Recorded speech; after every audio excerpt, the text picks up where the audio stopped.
Shamrocks and Bandits both lost by a single point in week 1. Since then, both teams have won 2 straight, but only one will walk away with a 3rd straight victory. We'll see who rises to the occasion tonight, live on WMCT-TV. Fakes the handoff here. Kelleher rolls out, puts it up. He's got a man. Touchdown, number 84. He's laying on the end, looking for the end zone. Touchdown, great save.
Did you change the...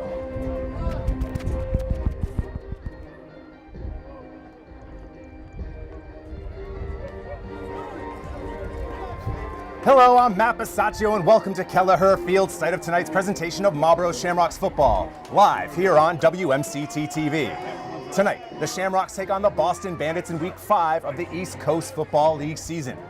The Bandits come into this one 2-1, winning their last time out against the Brockton Bucks 61-0. They've scored 100 points over the last 2 weeks, so we'll see whether or not they can continue their offensive surge here in Marlborough. On the other side, we find our back-to-back league and national champion Marlborough Shamrocks.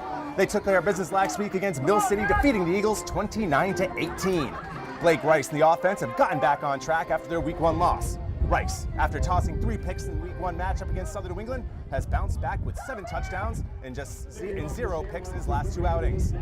The defense is right on schedule, having allowed just 11.3 points per game so far in 2022.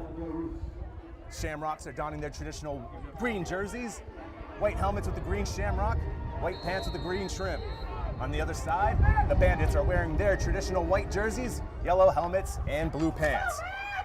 Just an absolutely gorgeous night here in Marlborough. 78 degrees, a little bit of a breeze. Weather should not be a factor. Battle of 2-1 teams. One will walk away with a 3rd straight victory. Max Pednoff kicks it off. Return man brings it out past the 20 and to about the 25-yard line, where the Shamrocks will start, or excuse me, where the Bandits will start their first drive of the night. Returned by number 28, Malachi Ball. Malachi Ball taking it out to the 25 there for the Bandits.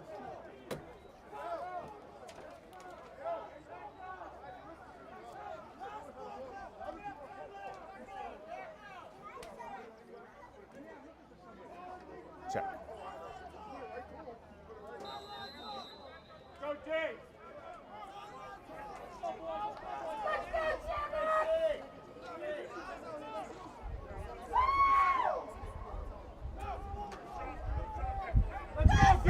Number 6, Bathelder, quarterback for the Bandits.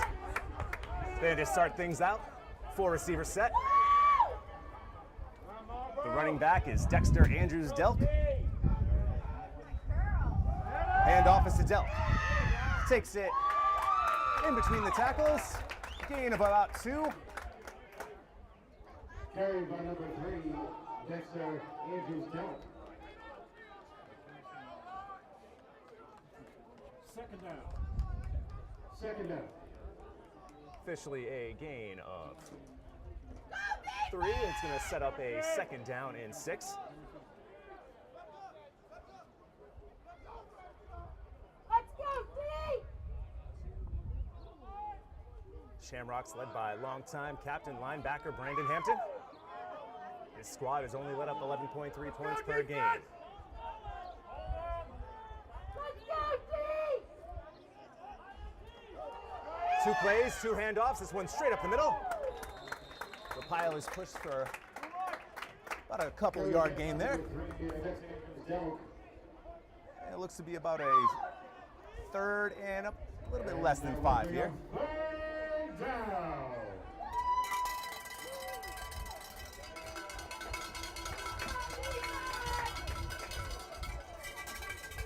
What's that going to grow up to be? What? What's that going to grow up to be?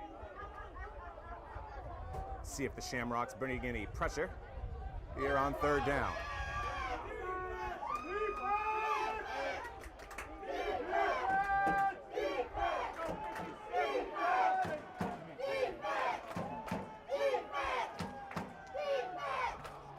Bernard Davis, the right receiver in motion. This time, Kelleher drops back to pass. A little dump off across the middle. Breaks free and gains enough for a Bandits first down. The ball comes loose. I believe that they're able to recover it. Andrews Delk, excuse me, with the catch, and he picks up 7 for a first down. Ball spotted at the 41. First drive of the game. Come on, D!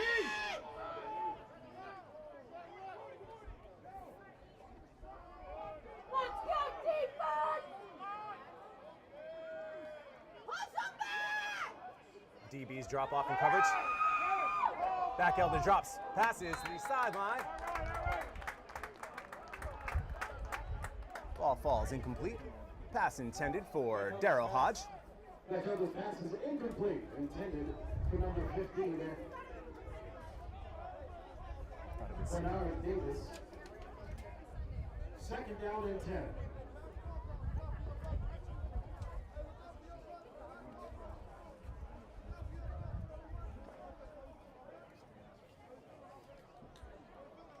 Go, D! Michael Farley comes off the field looking to be shaken up. Go, defense! Big time playmaker for the Shamrocks. We'll see whether or not he's able to re-enter the game. As it stands, second down and 10 here on the first drive of the evening for the Bandits. Pistol formation. Toss to the right-hand side. Tries to make it to the edge, and he's taken down by who else? Brandon Hampton. Hampton with a great open field tackle. Tackle on the play by number 53, Brandon Hampton. Look to have gained maybe a yard on the play, and it'll set up 3rd down and 9. Now we'll bring up 3rd down.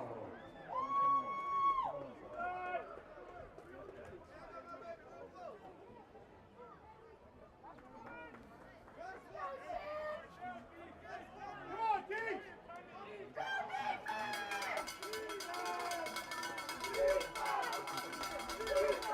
Just over 4 minutes gone in this first drive.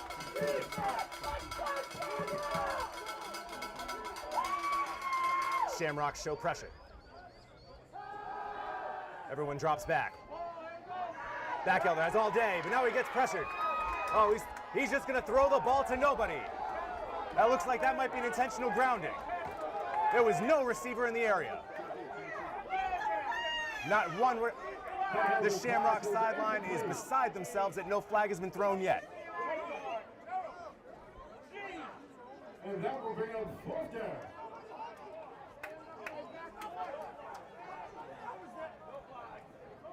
Fourth down and 9.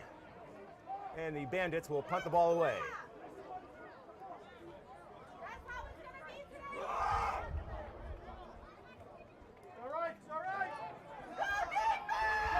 Puts away from the Bandits Warwood Shaquille, the punter for the Bandits. And the return man for Marlborough is number 7, Drew Bulk. Punt away, average one. Bounces past the 40, takes a Marlborough bounce, and they will begin their first drive here tonight. Ball goes out of bounds at the 44-yard line. It'll be first down and 10 for your Shamrocks. Blake Rice and the offense will start their first drive of the evening at the 45-yard line.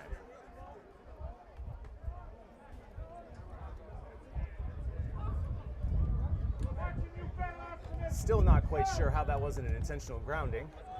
Marlborough gets the ball back regardless.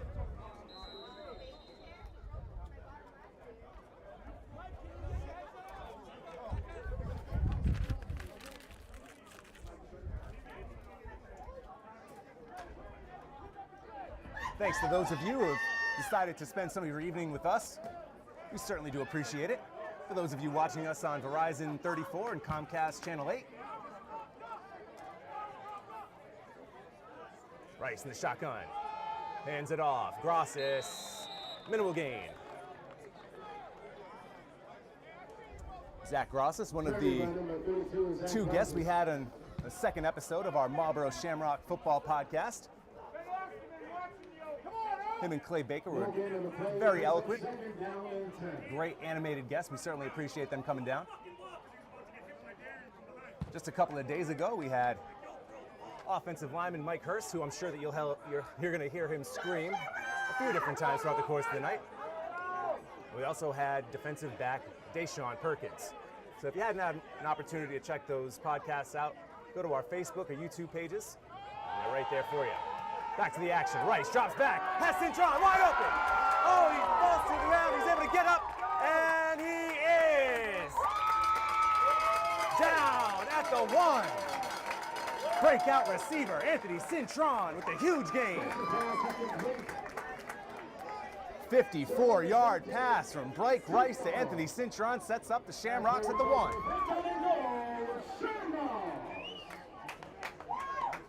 With the loss of Johnny Moores Jr. this year, they needed another wide receiver to step up, and Anthony Cintron has been that guy.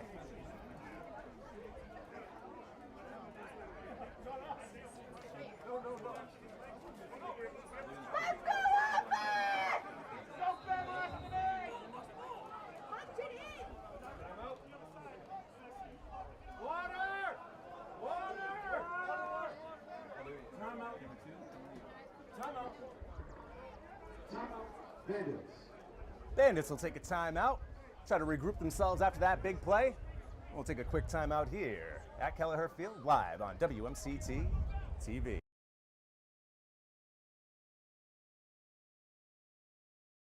You could say how are you or get a fake tattoo. You could ask with an app if it works for you. You could write them a text or knit them a sweater. If you can't be together, you could write them a letter.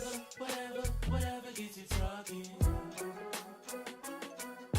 Whatever gets you talking. You could chat on the game, kick off your flip-flops. You could ask on your couch while you binge watch. However you do it, you gotta ask a friend. And if they don't share, you can ask again. Whatever gets you talking. Whatever gets you talking.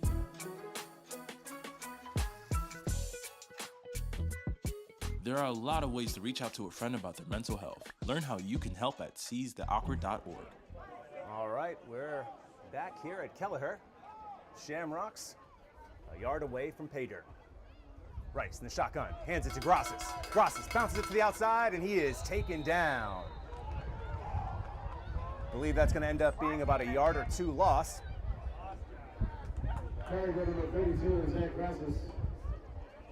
Second down and goal.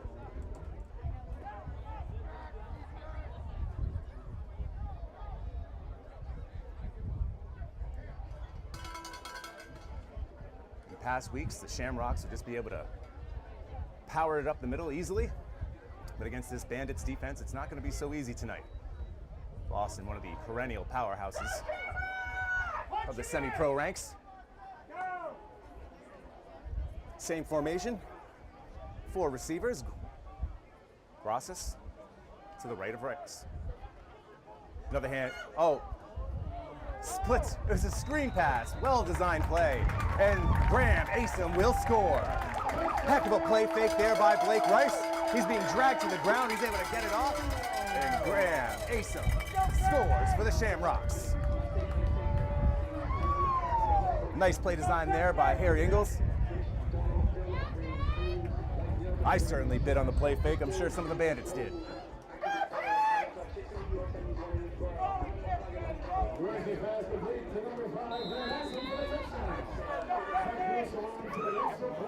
That's Blake Rice's 8th touchdown of the season.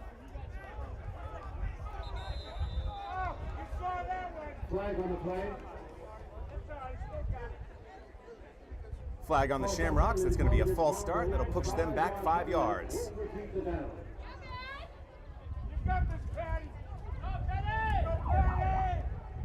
The ageless Pat Caruso out for the extra point.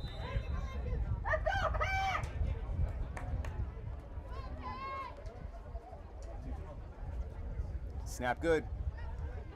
Kick is up, and it is good. With 7:42 remaining in the first quarter, the Shamrocks strike first as they lead 7-0 here on WMCT-TV.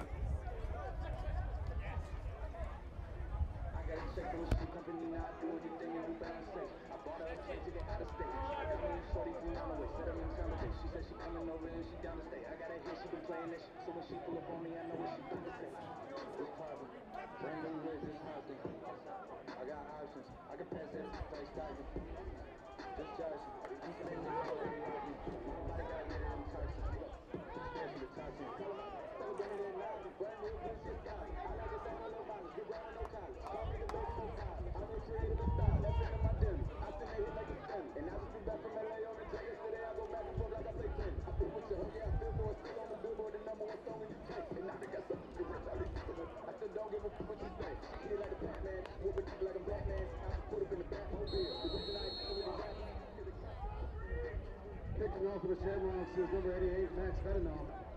Back to return from Boston is number 10, John Garrett.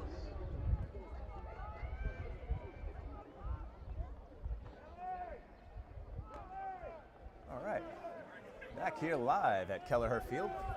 Shamrocks lead 7-0. Max Pednoff kicks it away. Heck of a kick, fielded at the 5. Makes it out to the 30. Bounces it out to the outside. He's got some room, stiff arm, past the 40.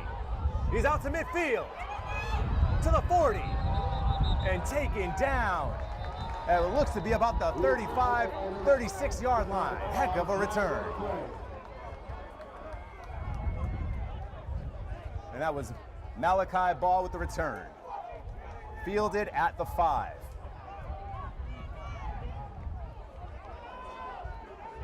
Usually don't see that kind of poor play from the Shamrock special teams.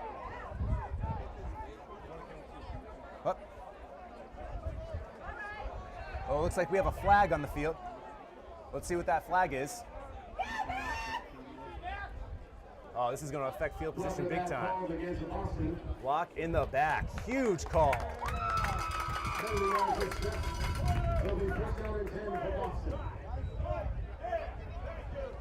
25 yards in field position loss on that penalty.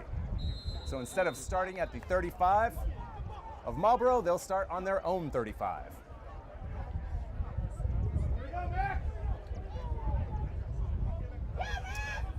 So not 25 yards, it's actually 30 yards. Excuse my poor quick math. Come on, defense! Let's go, Shamrocks! First drive stalled after 1 first down for the Bandits. Let's see what Bach Elder and the Bandits can do here in their second drive. Handoff up the middle, pushes the pile slightly. A gain of about a yard or 2. Carried by number 3, Dexter Avery Stout. Gain of 1, a second down and 9.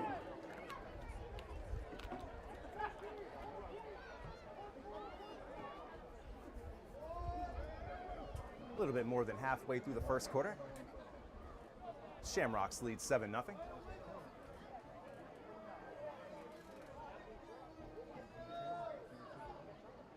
go, defense! Go,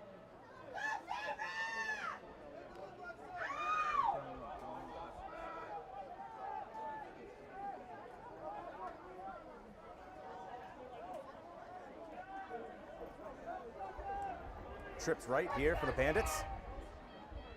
Kelleher still in the shotgun. This time he drops back. Deshaun Perkins with the blitz. He's able to evade it. Pass behind the intended receiver though and falls incomplete. Pass intended for number 15, Bernard Davis. Kelleher's pass is incomplete. Intended for number 15, Bernard Davis. Incompletion sets up 3rd and long. They bring up 3rd down.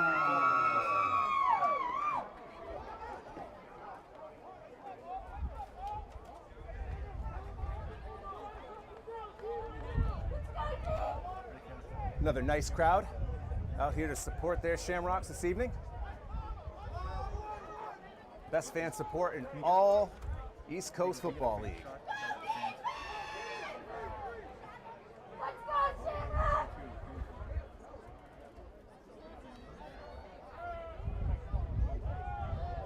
Bandits again, trips right. Looked like there was some motion on the line to start. Kelleher rolls out, and then he's taken down after a 1st down pickup. We'll see what the laundry on the field is. Back over to the keeper. As it stands right now, it's a 1st down, but we'll see whether or not it was encroachment on the Shamrocks, which it is. So that penalty will be declined. The Bandits will elect to keep the play, which was a 1st down. Bandits' 2nd 1st down of the night.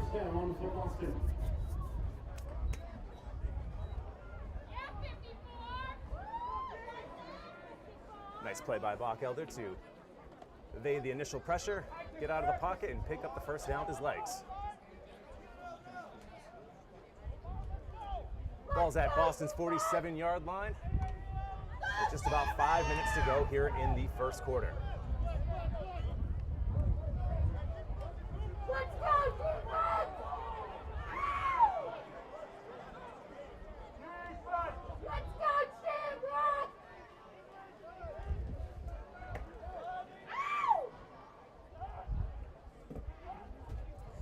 Brandon Hampton faked the blitz, then dropped back.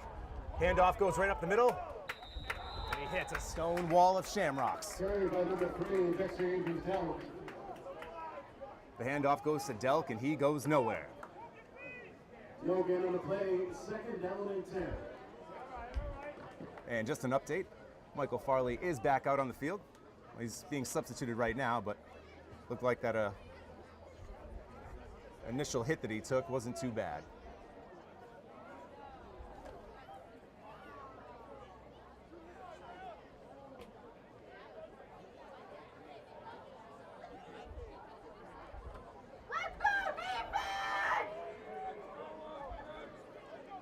Second down and 10 for the Bandits.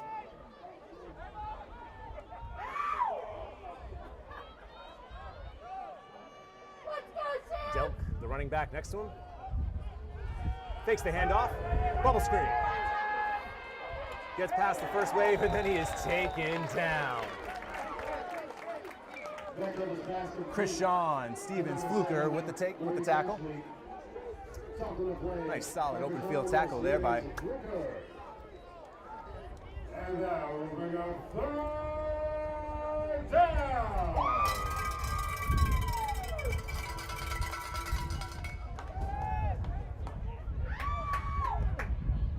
Bandits picked up the 1st down last time on 3rd down. That was a 3rd and 9. This is a 3rd and 4. Approaching 3 minutes to go in the 1st quarter.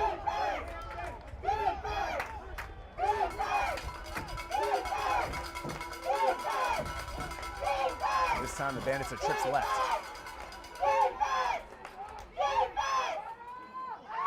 Kelleher takes it, looks for the slant.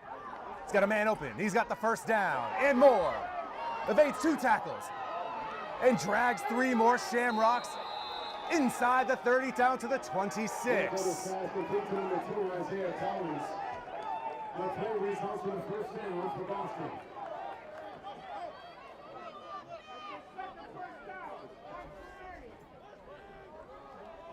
Second, third down pickup here of the drive. Bandits go no huddle.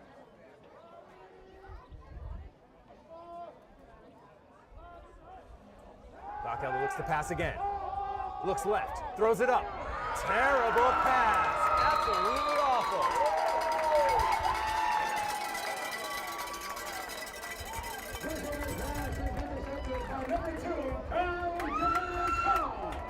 Number 2, Kyle Jimenez-Fox with the interception. The only good news for the Bandits on that one is he intercepted it, I believe, at the 2-yard line, so the Shamrocks will be pinned back in the shadow of their own goalposts. But I'm sure the Shamrocks will take it. In our latest episode of the Marlborough Shamrocks podcast, defensive back Deshaun Perkins referred to Kyle Jimenez-Fox as the most athletic cornerback in the league. And he shows off that athleticism right there. Boxes out the wide receiver, high points it, and brings it down. Now the first objective for the Shamrocks, get away from their own goal line.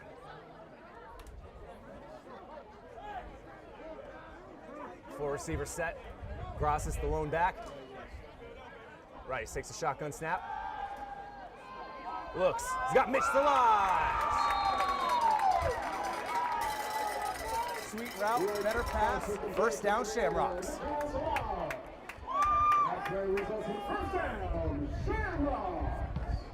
And just a heads up, for episode 4 of our Marlborough Shamrocks podcast, we're gonna have those two individuals in studio, Blake Rice, Mitch Salage. So make sure you look out for our Facebook and YouTube pages. We'll be putting that link out for that show shortly. I'll try louder next time.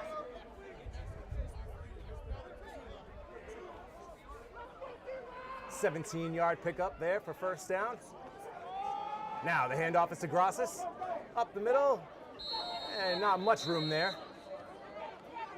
Carried by number 32, Zach Grosses. The chain gang has it marked off as a 3-yard gain, so a little bit more than I had thought from this angle.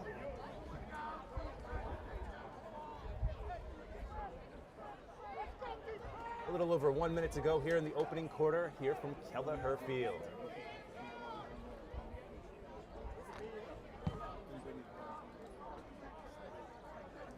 Let's go offense!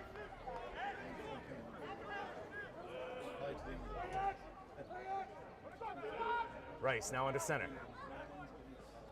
Another handoff. Off tackle for Grasses. Cuts it back. He's got enough for a first down. Carried by number 32, Zach Grosses. Needed to get to the 29. He got to the 30. And that'll be another Shamrock first down.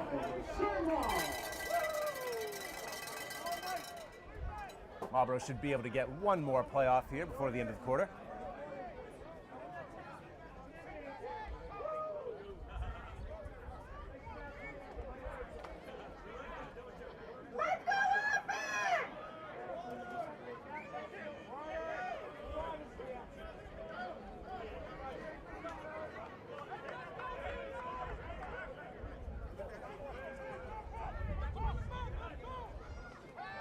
Rice takes the shotgun snap. Goes over the middle. Nice catch in traffic. That's number 7, Drew Bolton. Pass complete. Number 7, Drew Bolton.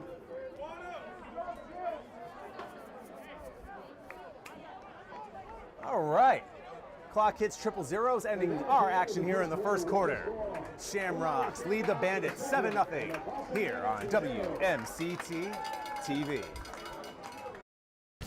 Summer is here, and as we prepare for school letting out, planning our summer vacations, and getting back to activities with family and friends, now is the time to make sure your COVID vaccines are up to date. mRNA COVID-19 vaccines are safe and effective at preventing severe illnesses and help to prevent future COVID-19 variants. This is our best shot for a brighter future. Do it for yourself, your family, and our community. Contact the Marlborough Board of Health to learn more about how to get your COVID-19 vaccination.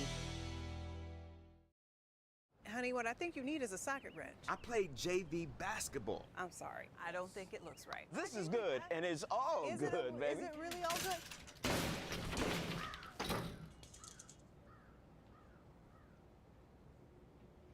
If you love me enough to routinely test your handyman skills, not to mention the strength of your marriage, then of course you'll visit nhtsa.gov/the-right-seat to make sure I'm in the right car seat. I'm gonna call my dad.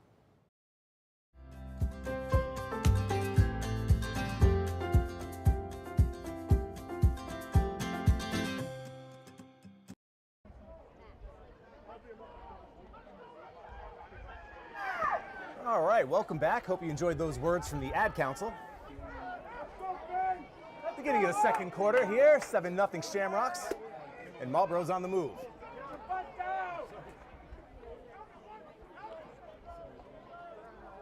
Receiver in motion is Cintron. The toss is to Grosses. Grosses cuts back. Play looked like it had some promise. Nice tackle there from number 4 from the Bandits, Malcolm Wynn. Brings up third down for the Shamrocks. Now Rice and the Shamrock offense face third down and 6. Oh, excuse me, third down and 4.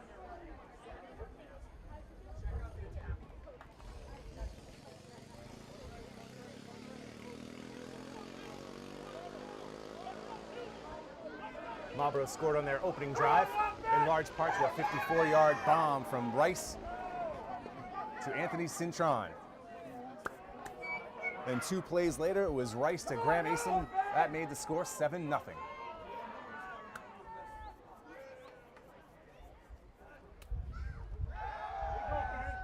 Rice falling back, throws. He's got a man. Oh, juggling catch. What a play. George Smith reels it in on third down. Boy, I'll tell you, this wide receiver group from the Shamrocks, between Mitch Salad, Graham Asom, now the resurgence of George Smith and Anthony Cintron, you don't know where the ball's going. And Rice, falling back, had enough on the throw to get it there.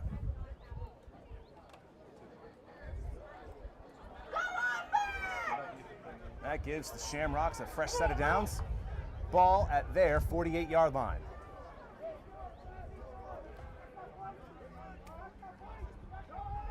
This time it's Asom in motion. Fake to Asom. This time it's a handoff right up the middle, delayed draw.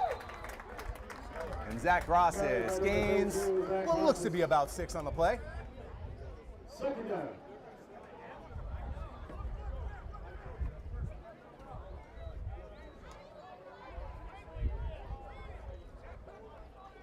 Gorgeous night here in Marlborough. Last time we were here a few weeks ago, it was sweltering, especially here in the press box. Tonight, about a 15-degree difference. And I, for one, certainly appreciate it.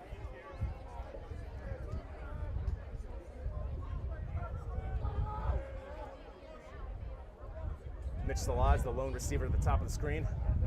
Rice takes a shotgun snap, drops back. He tosses it high. It's for Salaj. Oh, what a pass by Rice. It hits Salaj in the hands. Oh, he's going to be kicking himself all night over that one. Heck of a pass from Blake Rice. Again, Rice on the back leg, tosses it up, had more than enough. Oh, missed opportunity there from Marlborough.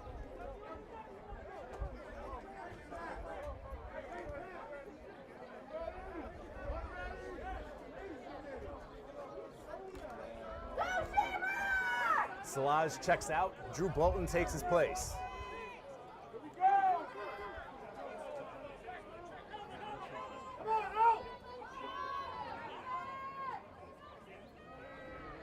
Another third down for Marlborough. Rice looks over the middle. Ooh, looked like a little bit of early contact. Referees disagree. It looked like the defensive back was all over Graham Asom there. In my very biased opinion, I thought that was pass interference. But now it's fourth down.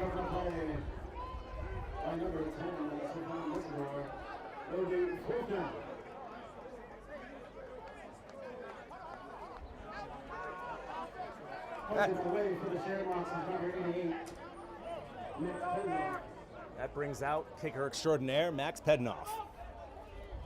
Back to return for Boston is number 15, Davis. I'm not intimately familiar with every single semi-pro team in this league, but I can't imagine that there's a better kicker out there than Max. With the pressure, still gets off a beauty. Tons of hang time.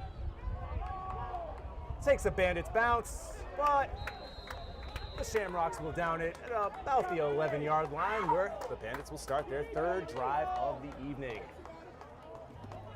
Down at the 11-yard line will be first down and 10 for Boston. Summary of the Bandits' drives thus far. First drive, they were able to pick up 1 first down, but then had to punt. Second drive, they were marching down the field, hadn't picked up 2 or 3 first downs, but then an ill-advised pass by Bockelder deep is intercepted by Kyle Jimenez-Fox.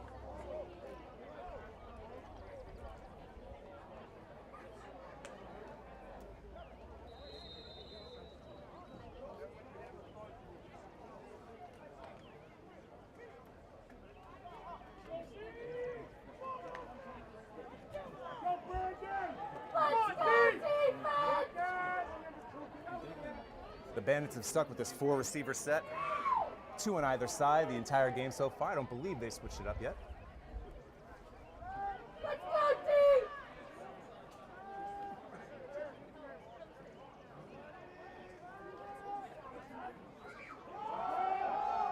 Handoff. Bounces to the outside, he's got some room, and taken down at about the 15-yard line. Carry by Malachi. Carry by number 28, Malachi Ball. Stopped on the play by number 53, Brandon Hector. So the 2 primary backs for the Bandits are Malachi Ball, number 28, and Dexter Andrews-Delk, number 3.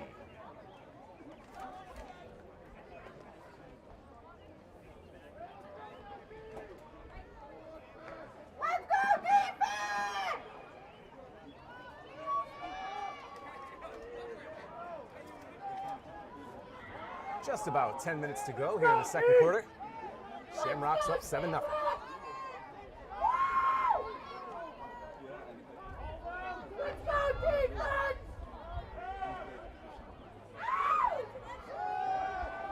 Bockelder looking deep. Pressure comes. Oh, heads up play. He gets it away. Nice play by Ball there. Heads up. Got the pass and was able to pick up enough, I believe, for the first down. Pass. Complete to number 28, Malachi Ball. Heady play there by Bockelder. Under heavy pressure, able to dump it off to the running back. And that brings up third down. So my apologies, it was not close to a first down. 3rd down and 4.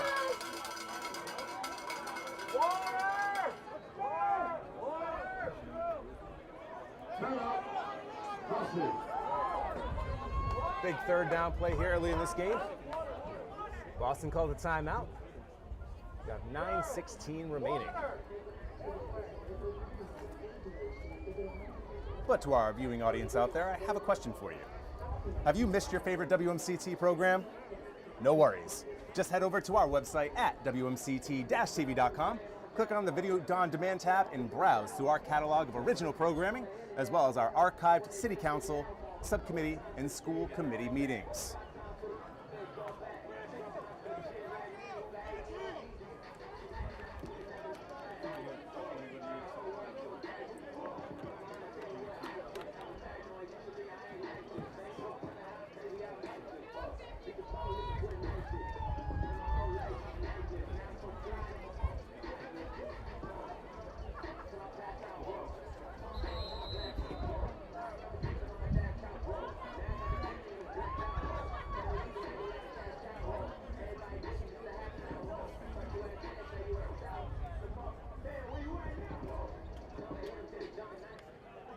Let's go, defense!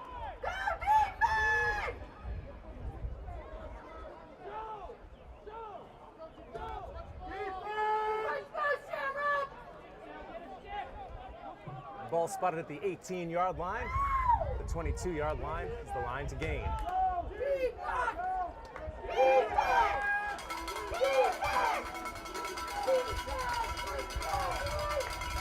Bockelder rolls out of the pocket. Keeps it. Oh, and he is Walloped. Oh boy, what a hit. Brandon Hampton there with the hit, and then lets the Boston sideline know about it. No gain on the play. That brings up 4th down. Heck of a play there by the captain, Brandon Hampton.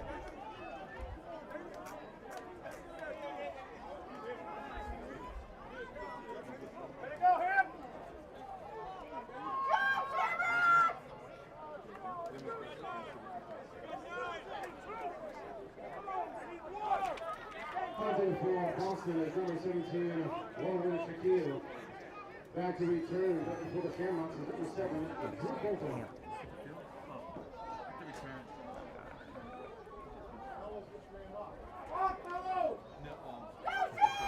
Drew Bolton back to return it for the Shamrocks. Not much of a punt there. Doesn't even get to the 40, but does take a Boston bounce. And it'll be down at the 44-yard line. Short field here for the Shamrocks.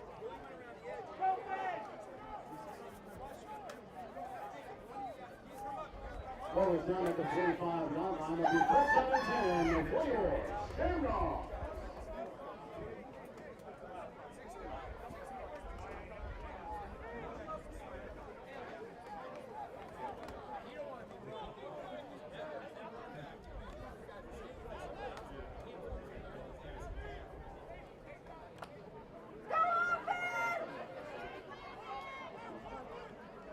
A little less than halfway through the second quarter here from Kelleher Field.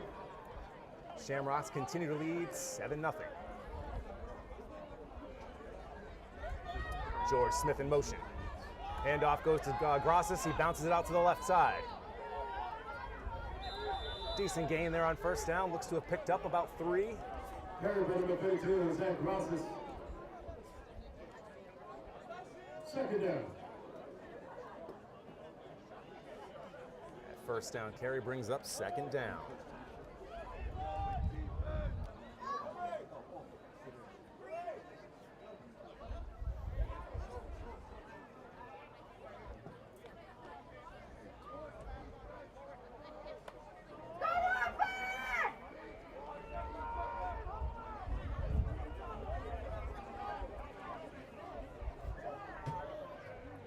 I'd say this is a pretty big possession in this game right now. Shamrocks with good field position. In the second half of the second quarter, we're going to look to put up some points. Oh my, nice play there by Cintron. He keeps his feet. Anthony Cintron with the 2 biggest plays of the game so far for the Shamrock offense. That play is us to the 1st down. Cintron gets knocked out at the 19. Gain of 23. Most impressive thing about that run is the fact that he got smacked and he still stood on his feet.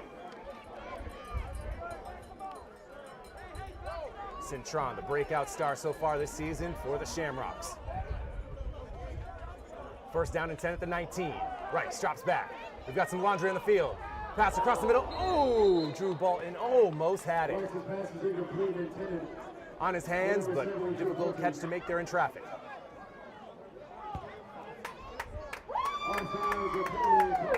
A little early movement there from the Bandits. The encroachment call will push the ball up 5 yards, and it'll continue to be 1st down.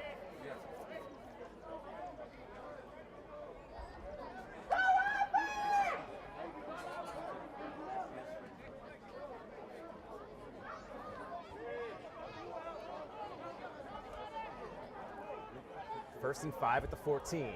Just over 6 minutes to go in the first half minutes. Blake fakes it. Delayed handoff to Grosses, breaks through 2 tackles, and it takes 3 more Bandits to bring him down.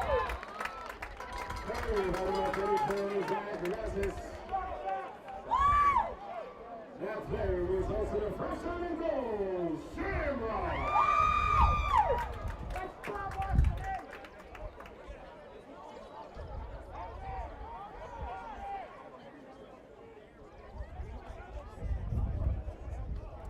Grosses with a 7-yard gain. Brings the ball from the 14 to the 7, and now it's first down and goal for the Shamrocks.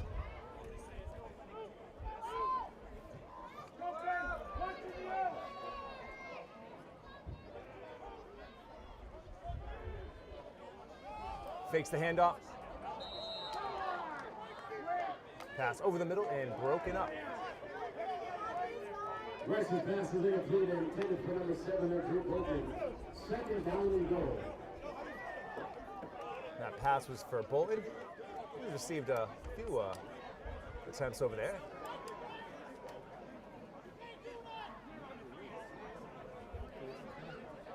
Just as I say that, he checks out. Having a good laugh with offensive coordinator Harrison Ingles.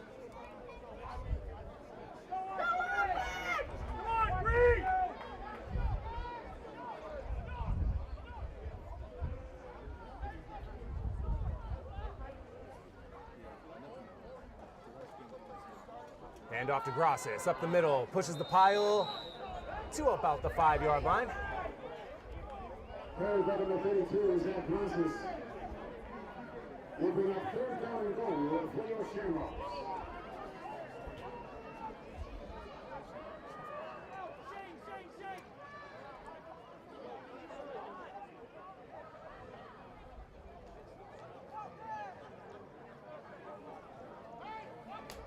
Grosses checks out. Looks like he's okay. Checking in for the Shamrocks, though, is the wide receiver Shane Bushy. And Brett Enkel is checked in for the Shamrocks at the running back position.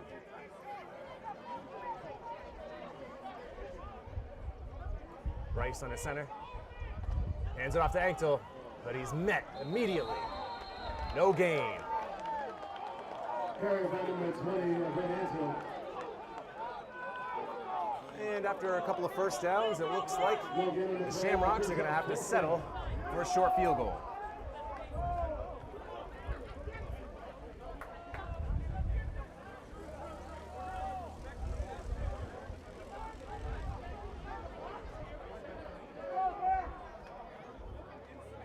Number 88, Max coming off on for the field goal try. Rice pretty animated coming off the sideline.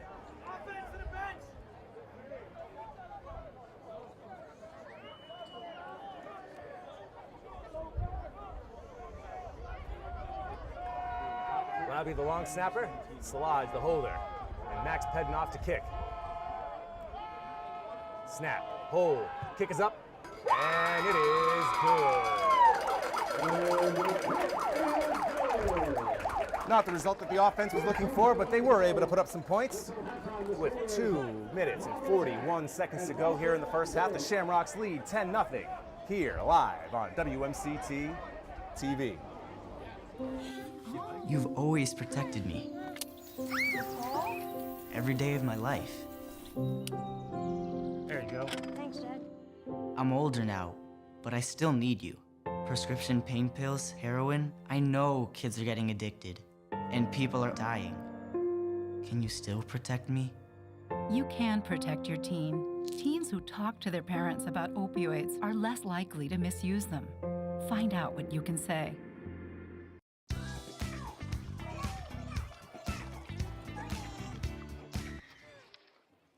Looks like it's done.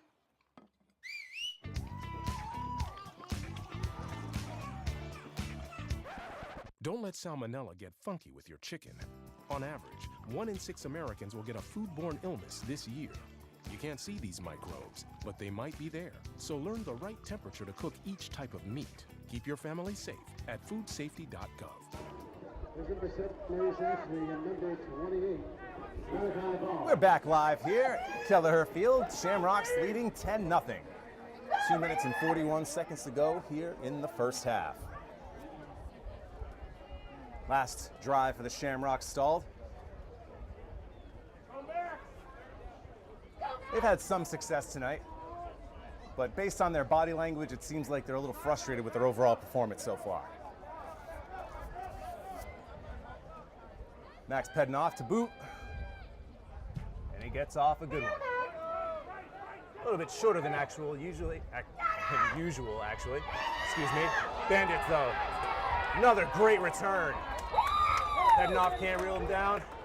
Returned by number 28, And it ends up being David Bonilla with the tackle. The first down and 10 for Boston.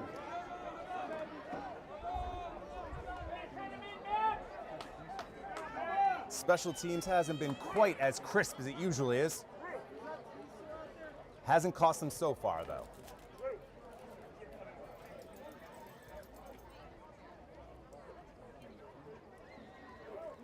And that is because the Shamrock defense has been playing phenomenally so far in this game tonight. They've largely shut down the Bandits, and even the one drive where they did have a little bit of momentum, they were able to come away with a turnover on the interception by Kyle Jimenez-Fox at the 2-yard line.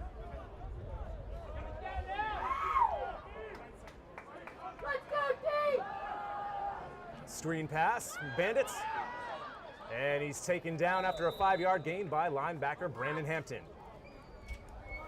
And I'll tell you what, I was speaking with Brandon Hampton earlier before the season started, and he had told me that his biggest focus in the offseason was dropping weight so that way he could be a little bit faster and move sideline to sideline, and a play like that shows just how much work he put in. He's been all over the field tonight.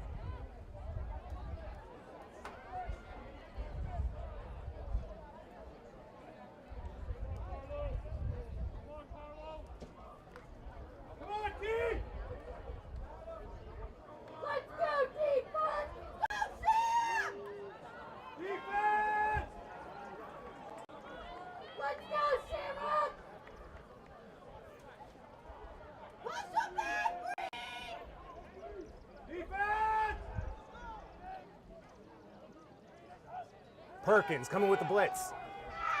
Pressure on Kelleher. Great timing there. By number 56, Brian Miller. Deshaun Perkins, I should say, came with the safety blitz. Kelleher was rushed. And Miller with the great play to break up the pass. The incompletion brings up 3rd down and 5. Less than 2 minutes to go here in the first half.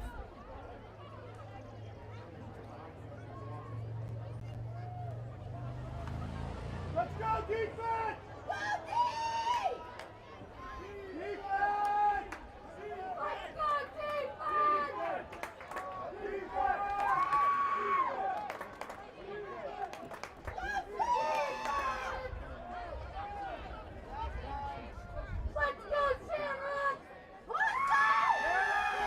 Shamrocks again bring pressure. Bandits have a man open, but the pass is too short. And number 15, Davis, cannot bring it in. And that brings up yet another 4th down for this Bandits offense. They have stalled all night long.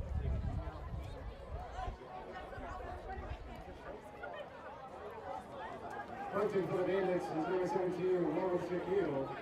Back to return for the Shamrocks is number 7, Drew Bolton.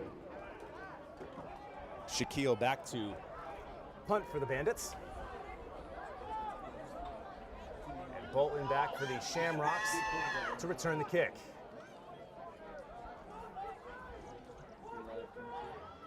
So far, Shaquille hasn't been able to get much on his punts. Another tough one. He hits it off the side. Takes an awkward bounce.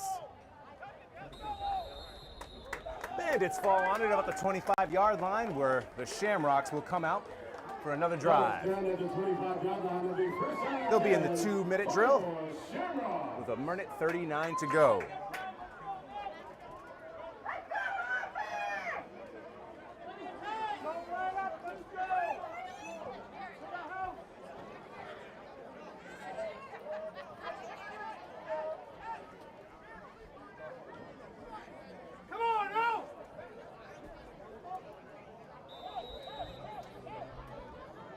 Rice and the offense came off the field after their last drive, pretty upset. They had a lengthy discussion on the sidelines. We'll see if they have to show for it here in this drive. Already up 10. Looking to add to their total.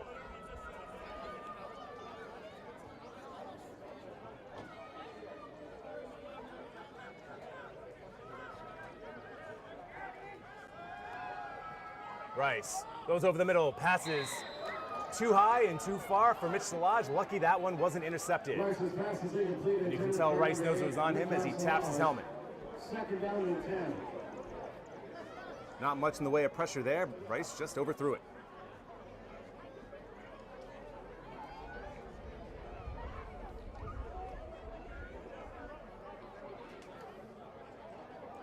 Once again, thank you so much to everybody watching us out there, whether you're watching us on TV or if you're watching us online.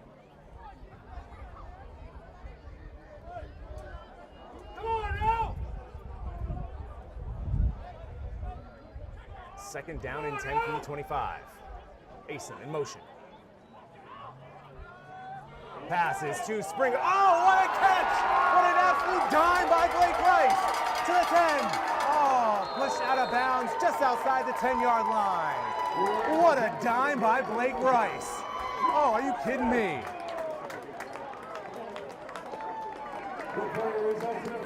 George Smith didn't even know that ball was coming to him until he turned his head and the ball landed right in his hands. I'm not sure if you could tell watching us on TV, but that throw was perfect.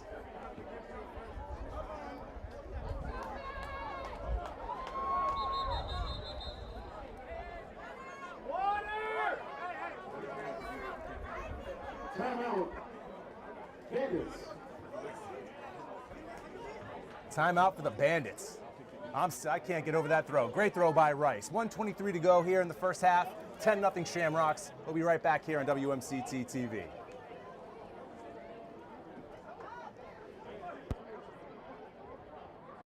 They said I have troll teeth. That my voice sounded like a possessed baby doll. That no one would ever love someone as stupid as me. That I was fat, ugly. Disgusting.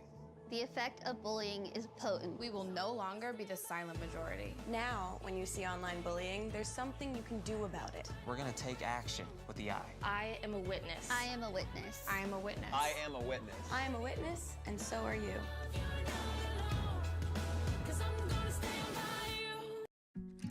If you want to be a parent, it doesn't matter how you play, what you wear, how you dance, or even what direction life takes you. You just need to be there. You don't have to be perfect to be a perfect parent. Thousands of teens in foster care don't need perfection. They just need you.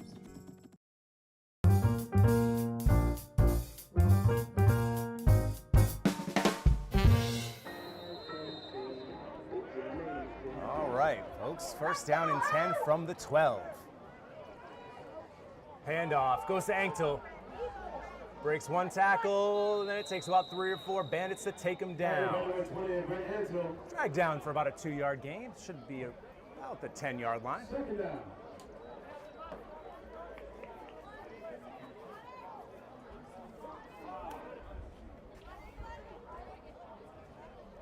Under a minute to go here in the second quarter. Shamrocks up 10-0 on the doorstep.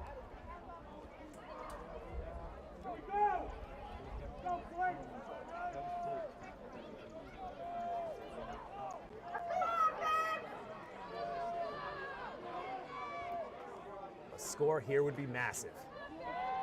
Fake handoff to Anktel. Wide receiver wide open. Cinchon, touchdown, Shamrocks. I don't think there's a more confident man in the city of Marlborough right now than Blake Rice. Blake Rice's second touchdown of the game. That's his 9th touchdown of the season. That's 9 straight touchdowns without an interception. 16-0 Marlborough with the extra point to come.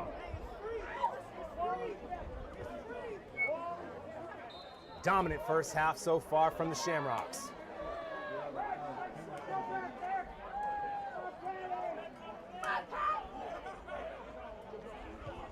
Caruso's extra point is up, and it's true. With 30 seconds to go here in the second quarter, the Shamrocks take a 17-0 lead here on WMCT-TV.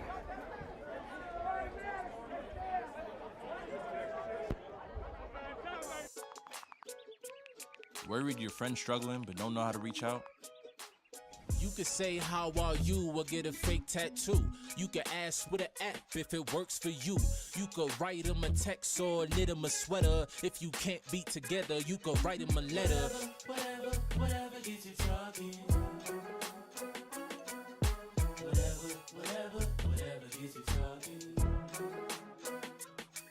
You could chat on the game, kick off your flip-flops. You could ask on your couch while you binge watch. However you do it, you gotta ask a friend. And if they don't share, you can ask again. Whatever gets you talking. Whatever gets you talking.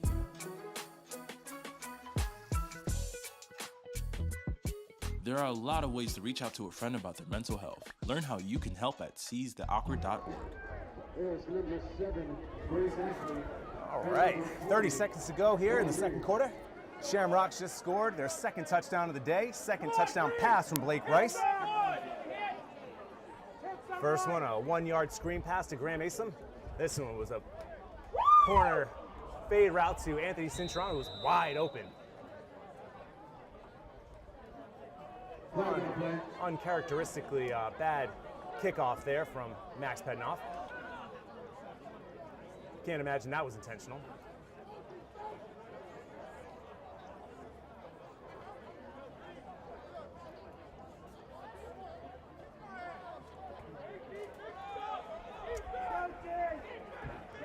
And the one question mark, I guess you'd have to say, for the first half would be the Shamrock special teams.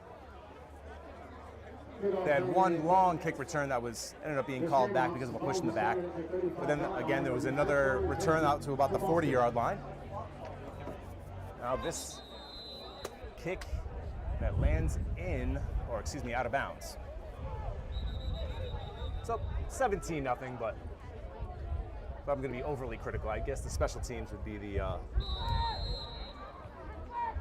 one side that's kind of not performing up to standard so far today. Let's see the approach here for the Bandits. 5 receivers, so it seems as though they'll be aggressive. Looks like they're running 5 verticals. Bach-Elder breaks the pocket, sets, winds up, throws a wobbler. Jimenez Fox is there, and Jimenez Fox comes up with his second pick of the day. Kyle Jimenez Fox.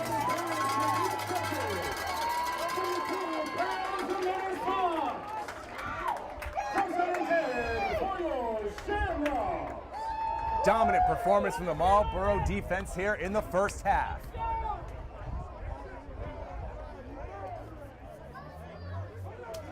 The Bandits offensive coordinator has his work cut out for him at the half.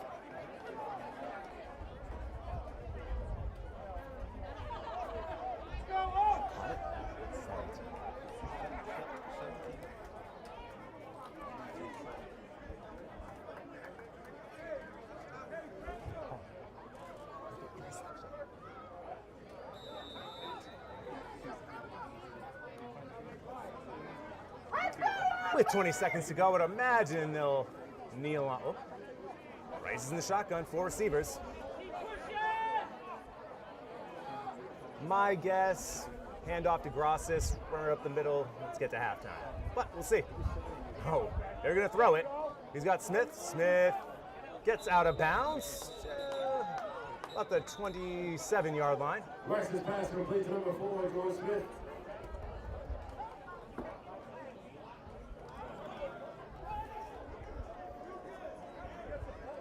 In order for them to be in reasonable field goal range, though, they still have about 41 yards to go. So with 12 seconds to go here in the first half, I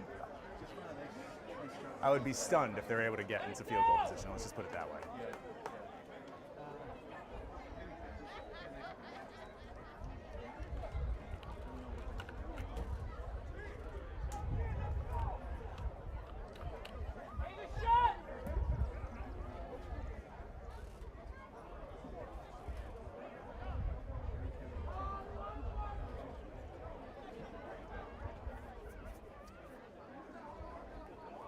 Just past 8 o'clock local time.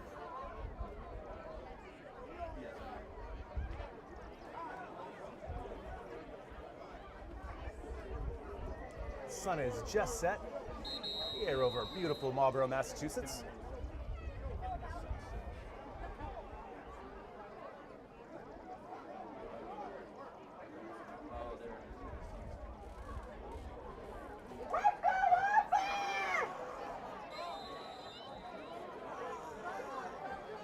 Second down and 6 at the 29-yard line.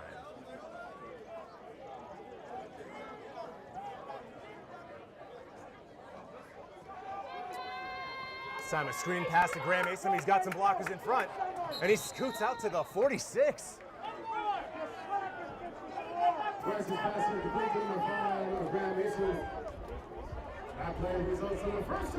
From the 29 to the 46, and it only took 5 seconds. So Marlborough has enough time for one more play. If they can get out of bounds with a second, they have one more timeout. Oh, excuse me, 2 more timeouts. So they could throw it to the middle of the field, get down, and call a timeout.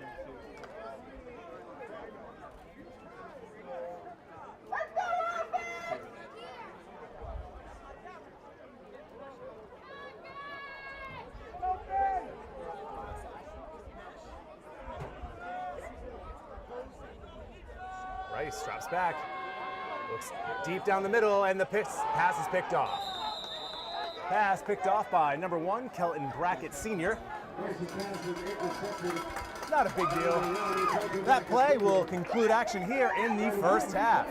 Dominant performance from your Marlborough Shamrocks as they lead 17-0 live here on WMCT-TV. But just a quick programming note, I want to make sure that you guys stick around during halftime because we'll have a segment of our latest Marlborough Shamrock football podcast. So don't go anywhere.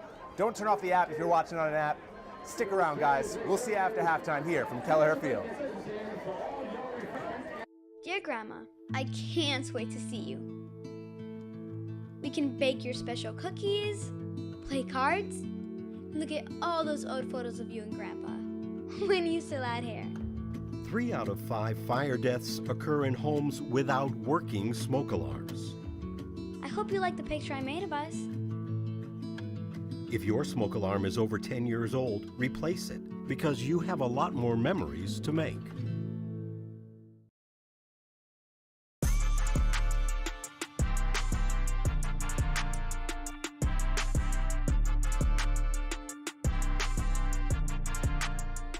What's going on, everybody? Matt Bisaccio here for WMCT-TV and WMCT Sports, and this is the 3rd episode of the Marlborough Shamrock podcast. Last week, we were joined by running back Zach Rosses and offensive lineman Clay Baker. This week, we're lucky enough to be joined by offensive lineman Mike Hurst and star defensive back Deshaun Perkins. What's going on, guys? I'm good. How are you? Good. Hanging in there. Thanks for being here. Thanks for having us. So last week, coming off your bye, you guys took care of Mill City 29 to 18. Next week, you guys are going to be playing the Boston Bandits coming back home, which you can see live here on WMCT-TV. But before we get into any of that stuff, I want to introduce you guys to the community, get to know you a little bit. So, Mike, we'll start with you. I want you to talk to us a little bit about your playing history with football and how you became a Shamrock. Yeah, I started playing Pop Warner. I was too big, so I played lacrosse. But when I got to high school, football was the first thing I wanted to do. So I got out there, played high school, was lucky enough to play college. Finished up college, had a good friend reach out to me, said, semi-pro, we're starting a team, come join us. So I bounced around with a couple teams with him for a couple years, settled in with the Fury, and the Fury turned into the Shamrocks, and I was already there. And it was great because my grandfather used to play for him, so I grew up watching him. When did your grandfather play? Back in the 60s, back in the day, yeah. Back in like the original. The original Shamrocks, yes, yeah. Nice. What about playing lacrosse? What was that like for you? That was a lot of fun. I got to play a little bit of attack, a little bit of defense. It was pretty cool just being the biggest kid out there. Sure. So no one could really mess with me, and I didn't do too well, but just being a big body out there and kind of setting picks and setting up the teammates around me to score, we did pretty well. Yeah, I mean, I cover lacrosse all the time here in Marlborough, from Marlborough High, Amston, and Aspet Valley. And it's a really aggressive, violent sport. So I'm just imagining you at a lower level, all of a sudden, like some 10-year-old kid is just seeing you come across the field to lay him out. That must be pretty intimidating for them, man. It definitely was. Deshaun, talk to me a little bit about your playing career and how you became a Shamrock. So I started off playing Pop Warner, played high school football, played a little bit of college, And then I was done playing football after high school, you know what I mean? But then I played a little bit of college, and I got introduced to the Fury.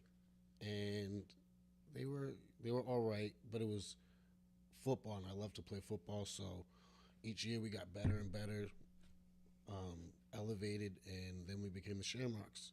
And, I just only heard stories about the Shamrocks. They're just amazing, and it was just nice. We had the same guys from the Fury, so... You guys already had the built-in camaraderie and continuity, but, you guys left Worcester where, it's safe to say the support probably wasn't what it was here in Marlborough. Not even close. Can you speak to just what it's like having that kind of support? It's crazy. Like, there's a lot of people there. They know us. They come down. They're asking for autographs. They're, it feels like family. I've never played for another organization. I've only played for Chris Chambers, and this is probably like it at the highest level. And even before this, I felt like the Fury life was the highest level. This just opens up the roof. Yeah. Now getting back to just like on the field stuff. Now you're an offensive lineman. Now, when you're on the line, you're battling it out throughout the course of an entire game. What do you get more satisfaction out of, run blocking or pass blocking? Oh, easily run blocking. Yeah? Yeah. Tell me why. Just putting your will out there and dominating somebody and putting them on their back. I call it a roach because they look like a cockroach when they're laying on their back with all their hands up. Nice. Pass blocking, you're a little more passive. You're kind of reacting, whereas run blocking is just straight up. You're going out there and you're dominating. Nice. Just showing for you. Now you're a defensive back. I've seen you all over the field, whether you're coming off the corner to come in for a sack, or if you're making a play on a ball in the secondary. If you had your choice, game-winning play either way, would you rather come in and take out the quarterback, or would you rather make the game-winning or game-saving interception? Probably the interception. Yeah, and it would have to go to the house. Oh, like, okay, that's the scenario. It's imperative. I tell all my guys, it's like getting the turnover isn't. It's part of the game, but to get scores on the defense, like we score, then we get to come back out. Right. So we just scored. They're scared. They're going to come back out, give us the ball again. And then if they happen to punt, our offense is going to throw it down their throat too. And I think when the defense scores, it really opens up the whole team. I feel like that's the key, and I feel like that's what's missing at the moment. We need a defensive score. Yeah. Well, your defense has been killing it this year. I mean, like, you're allowing just a little over 11 points per game. You guys are coming off that win, like I said, 29-18 over Mill City. It was a wire-to-wire win, second straight win. Michael, let's talk about the offense for a second. After that week one loss, I should say, talk to me about the improvement and how you guys think that you've bounced back the last couple of weeks. Yeah, I mean, like everything, we need to stay focused. We need to keep working, keep grinding. We know we didn't have preseason games. The game against the Bucs was kind of like a practice for us. And when you don't have those preseason games and you're only practicing once a week, you're really set behind the 8 ball. So it does take a lot. It takes a while to get in rhythm. But once we do hit our rhythm and our stride, the team's got to watch out for us. Now, you talk about not having the extra reps through the preseason. We were talking before we started the show where you only get to practice once a week. But compared to these other teams, I mean, you guys have incredible amounts of continuity based on the lack of turnover each year. Can you talk to me about just the continuity from the team and the togetherness that you guys have? Yeah, of course. I can only really ever speak on the O-line because that's what my position is. That's where my brothers are. But and I say it's a brotherhood, and it goes beyond just football and putting the pads on, putting the helmet on. It goes to the off-season work and working out together and getting in touch with each other and holding each other accountable 12 months a year. So when we do get to go out there and play a game, it's not just like, hey, you know what you're doing, right? It's, I know what you're doing, you know what I'm doing, you have my back. Now, you're on the offensive line, but you're about as close to Blake Rice as anybody on the team. He's right next to you every single play. Yeah. Now, I've noticed over the last couple of years, first year or two, mostly in shotgun. This year, he's much more under center than he's been in years past. Can you talk to me about his growth and his development? Yeah, I mean, the kid's an absolute stud. There's no way a doubt about it. And we want to sure that when we get to any game that we're throwing wrinkles, we're throwing different motions, formations at teams, and going under center really just allows us to open up our playbook a little bit more and throw something else at the defense. It's not, hey, they're in gun, we know what they're doing. They go, they're under center now. They could be doing a million other things.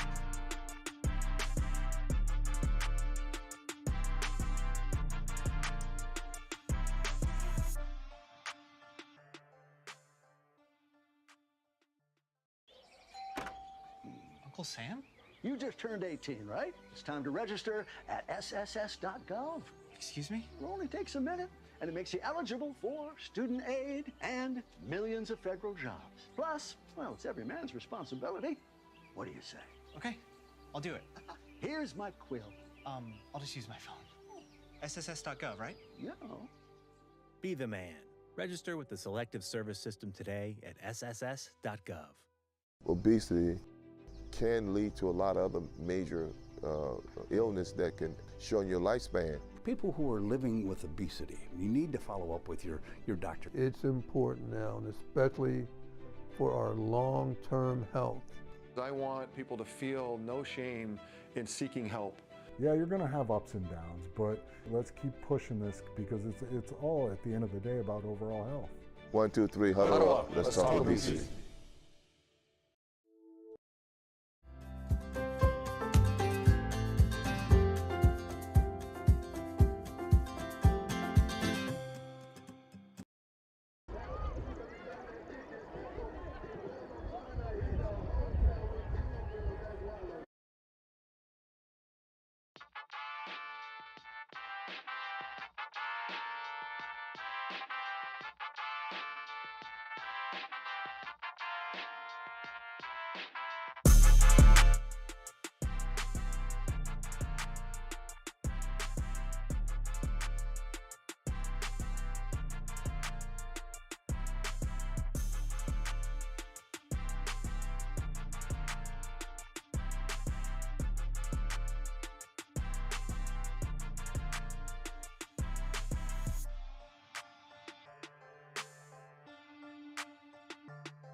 All right, welcome back for the beginning of the second half. Here from Kelleher Field, Marlborough, Massachusetts, where your Marlborough Shamrocks lead the Boston Bandits 17-0. Dominant first half from the Shamrocks on offense and defense. Blake Rice, 2 touchdowns, one to Graham Mason, the other to Anthony Cintron. Kickoff, fielded by Bolton. Bolton makes his way out to the 20, out to the 30. Nice return from Drew Bolton out to about the 33-yard line, and that's where the Marlborough Shamrocks will begin their first drive of the second half.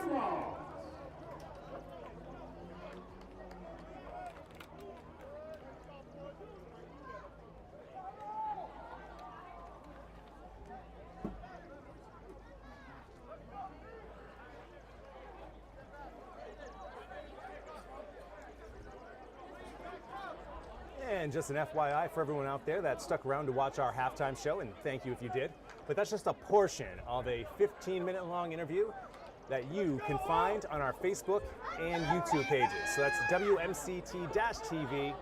Go to Facebook or go to Twitter and find that podcast.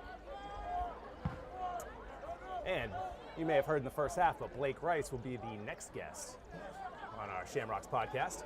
He hits it off the jet sweep to Cintron. Cintron tackled awkwardly at the 30. He looks to be okay. Carry by number 17, Anthony Cintron. Something play by number 1, Kelleher Bandits senior. Loss of the play brings up second down.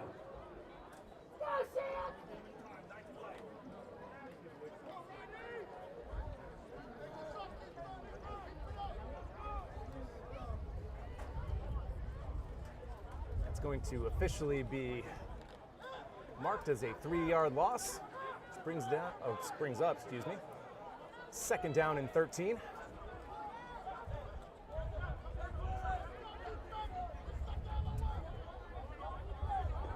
Mitch Solage in motion. Handoff goes to Grossis. Grossis past the 35, past the 40, drags the pile. Zach Grossis out to midfield.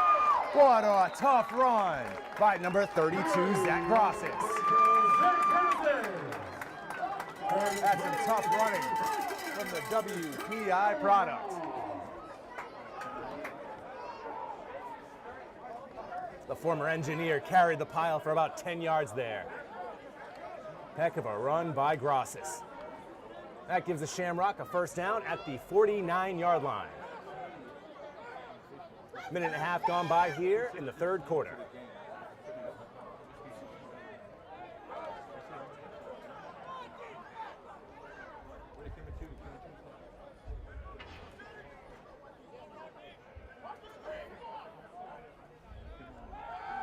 Rice looking across the middle.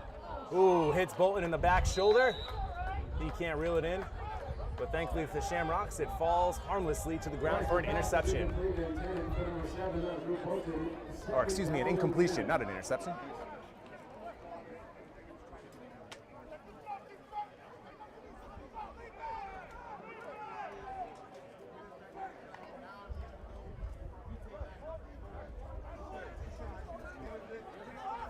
Blake's been off on a couple of throws this evening, but in general has played very well.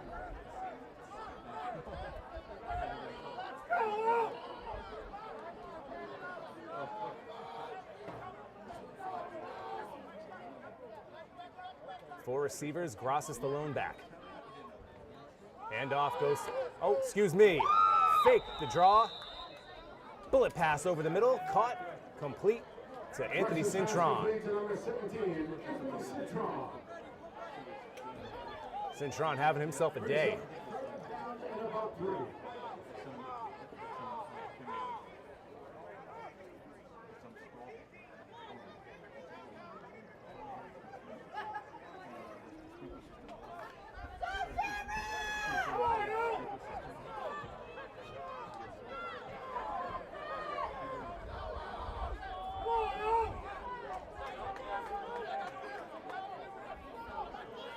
Third down and 3, ball at the Boston 44. Fakes the handoff. Rice bounces it to the outside, gets past the first guy, he's got the sideline, and runs out of bounds at the 34. down carry there for number 11, Blake Rice. Blake Rice does not lack confidence. He picks up the first down with his feet and starts jawing at the defense.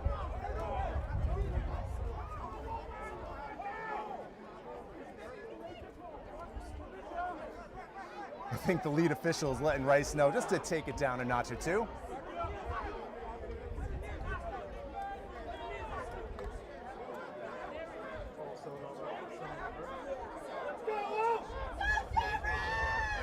Rice, throughout his time as a Shamrock, has shown the ability to pick up first downs with his feet. The real progression and development has happened with his arm. First couple of years, he had had a few passes throughout the course of a night, always in the shotgun, but now under center, and he looks much more in command of the offense. What a stiff arm by Grosses. Oh my, I'm not sure if he picked up any yardage on that one, but that is a demoralizing stiff arm to take. The defender, number 26, looks a little upset. That's Alvin Edwards. There was a loss on the play, but that was a vicious stiff arm. No one's going to forget the 3-yard loss. They're going to remember the stiff arm.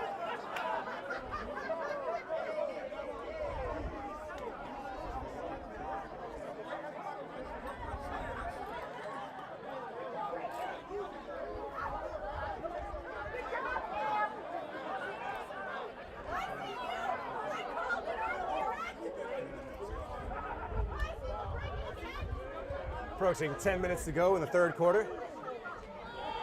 Fakes the handoff, pass over the middle. Another completion, this time to number 4, George Smith. Rice's pass is complete to number 4, George Smith. Completion inside the 30, and I believe the ball will be marked at the 26-yard line. And that is enough for another Shamrock first down.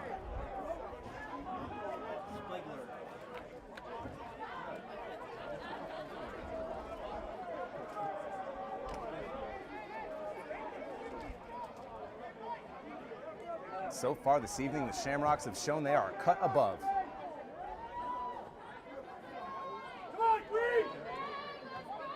Let's see if they can finish off this drive with a score.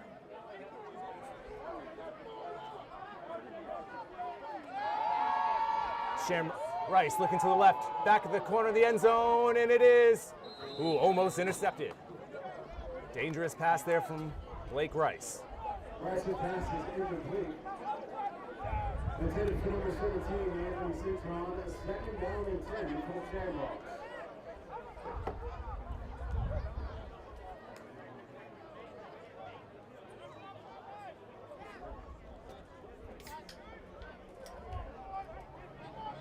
Rice has 2 touchdowns and 1 interception on the day, the interception being a last-second pass in the first half. Not very consequential, but that did break up his streak of 9 straight touchdowns without an interception. So officially on the season, he has 9 touchdowns and 4 picks. Citron, the man in motion. Fakes the pass, they give us a Grosses up the middle. Decent pick up there on second down. To be a gain of about 3 or 4. Brings up third down. Regardless, it'll be a third down and long as we approach 8 minutes in the third quarter.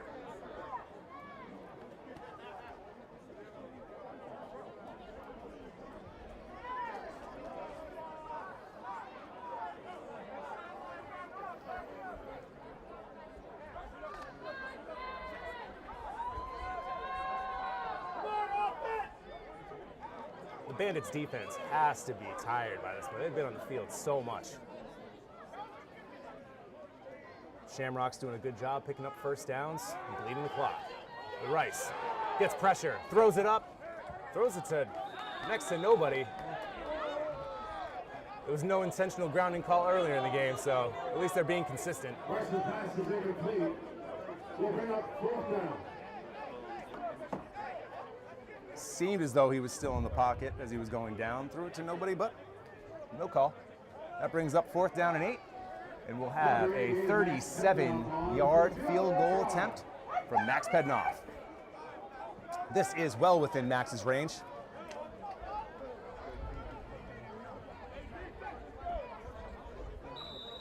Last season he hit a 45-yarder.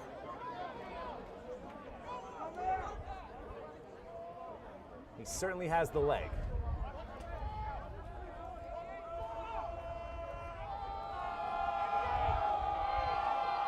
Good hold, kick is up, and wide left. Kick is no good. So after a drive of a decent length, the drive ends up coming up short, and with 6:53 to go here in the third quarter, the Shamrocks continue to lead 17-0 here on WMCT-TV. Summer is here, and as we prepare for school letting out, planning our summer vacations, and getting back to activities with family and friends, now is the time to make sure your COVID vaccines are up to date. mRNA COVID-19 vaccines are safe and effective at preventing severe illnesses and help to prevent future COVID-19 variants. This is our best shot for a brighter future. Do it for yourself, your family, and our community. Contact the Marlborough Board of Health to learn more about how to get your COVID-19 vaccination.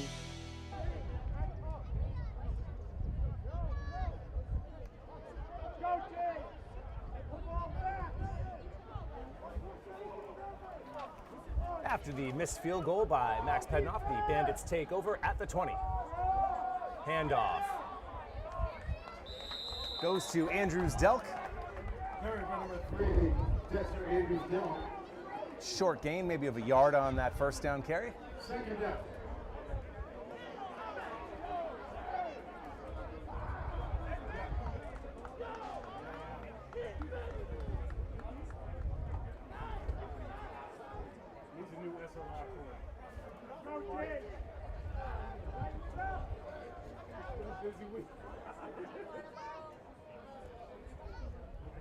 The Shamrock defense has been stout so far this evening.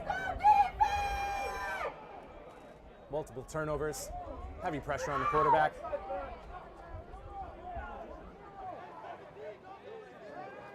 Rockelder has had little success passing the ball downfield. But as I say that, he drops back, has a man open, but overshoots him. The Shamrocks let a wide receiver get behind him, but Rockelder could not take advantage. And that will bring up third down. And now the Bandits once again will face a 3rd and long.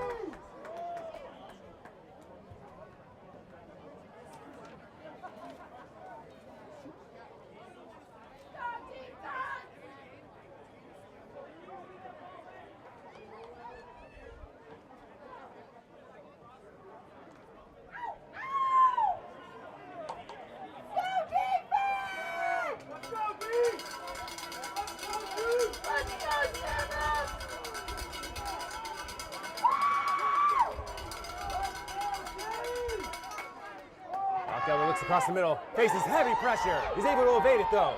Rolls out to his left, heaves it up, and hits the wide receiver, number 17. Nelson Montes in the hands, but falls incomplete. Kyle Jimenez-Fox there in coverage. We've got a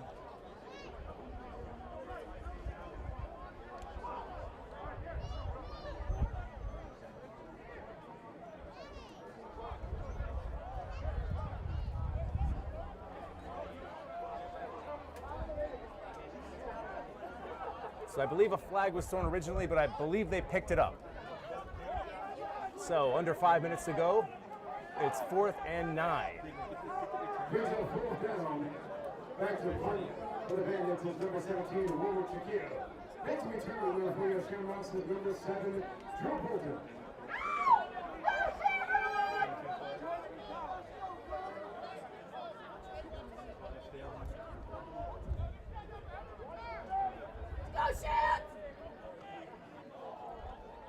Shaquille with maybe his best punt of the night. Takes a Boston bounce and rolls out of bounds at the 44-yard line. They mark it at the 45. 45-yard line is where the Bandits will begin their next drive.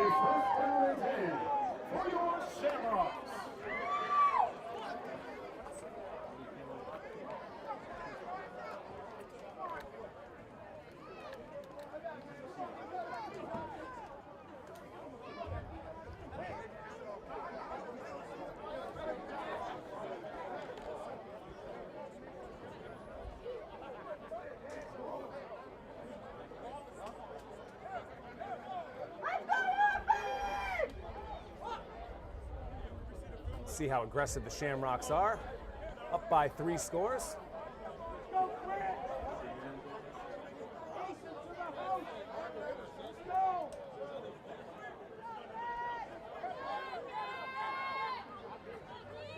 Fake the handoff to Grasses, out in the flat to Cintron. He cuts straight up the middle, and he's got some room. He makes his way to the sideline and is pushed out of bounds at the 33.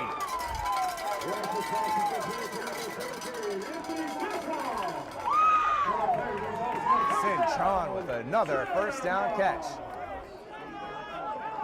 Quite the effort from the young man tonight.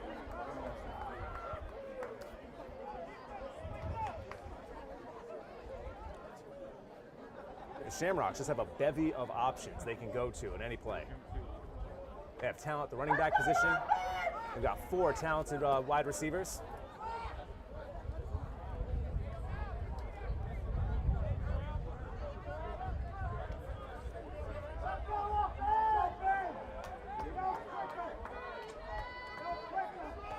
Another fake to Grasses. Little wild with a throw there for Rice.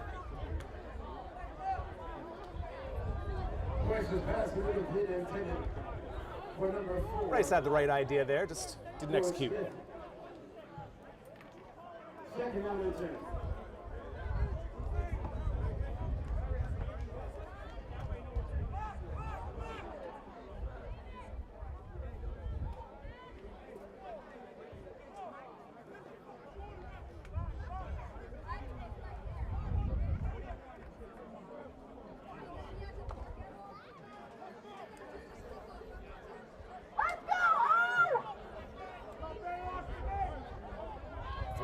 Left here in the third quarter. Second down and 10, ball at the 31. Rice looks to the left. He's got Salage.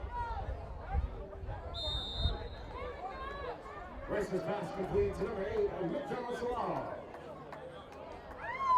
Salage picks up about 8. Should be third down and 2.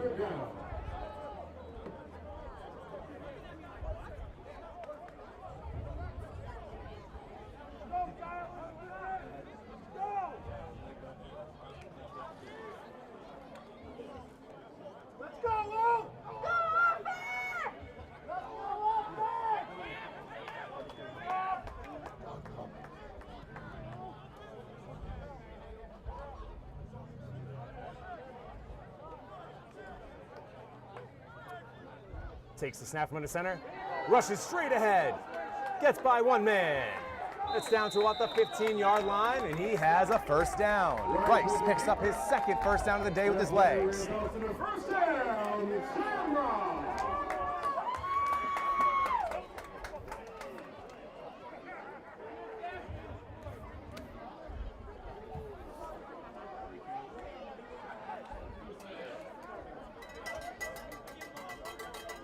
Rice really is playing with so much confidence right now. His body language is excellent.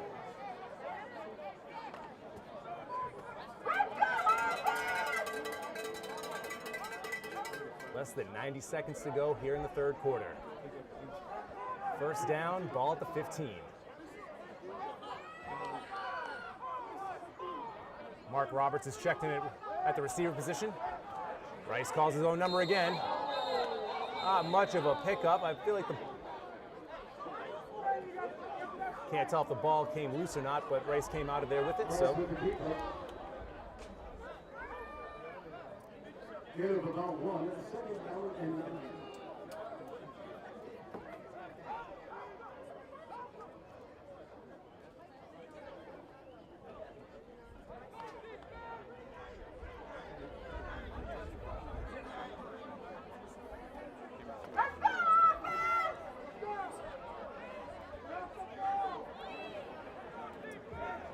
This should be the last play of the third quarter.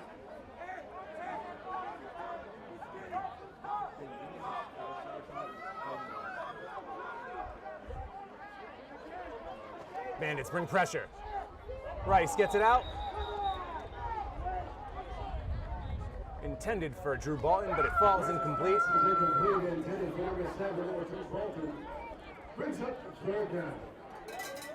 Right, short arm that one a little bit.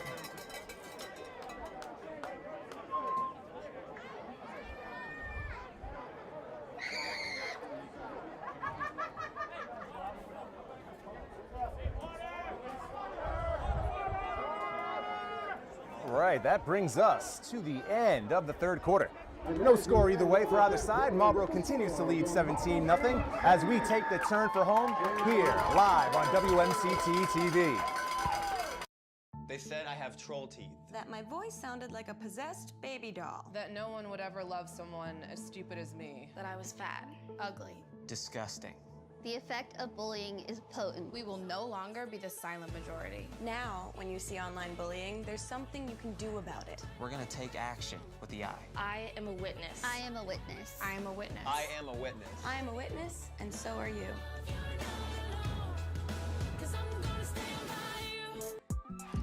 If you want to be a parent, it doesn't matter how you play, what you wear, how you dance, or even what direction life takes you. You just need to be there. You don't have to be perfect to be a perfect parent. Thousands of teens in foster care don't need perfection. They just need you.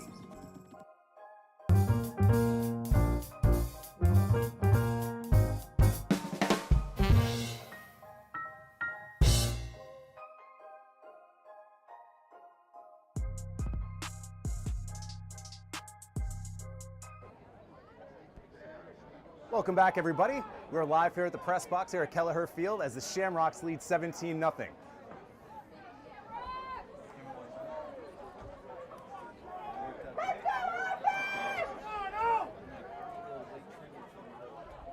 Shamrocks in the red zone. Ball at the 14-yard line as they face a 3rd down and 9. Valley.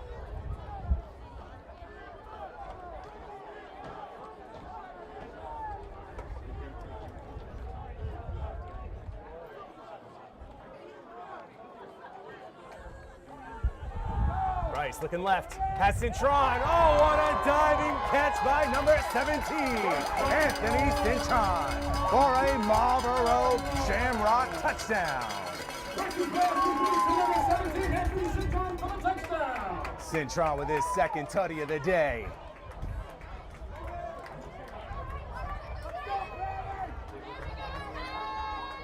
What a catch. Number 16, Pat Caruso on for the extra point run. Cintron went fully vertical, fully horizontal on that one. What a day for number 17. That pushes the lead to 23 with Caruso's extra point to come.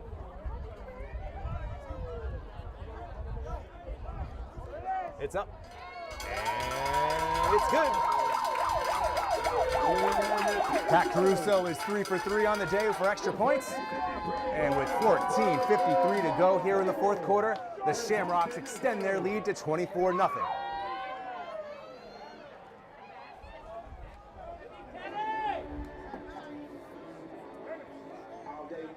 Just a dominant performance here from the Marlborough Shamrocks. The rest of the league better take notice.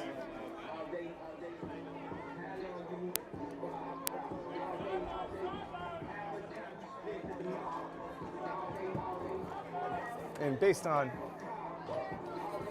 let's take a quick look at the East Coast Football League Northern Division standings.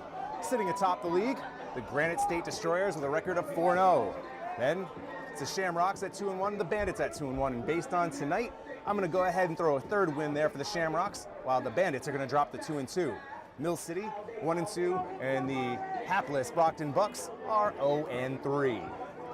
And just to give you a perspective on how poorly Brockton is playing this year, they have not scored and they have allowed 142 points. Back to return for the Bandits is number 7, Maurice Ashley, and number 40, Dylan Reed.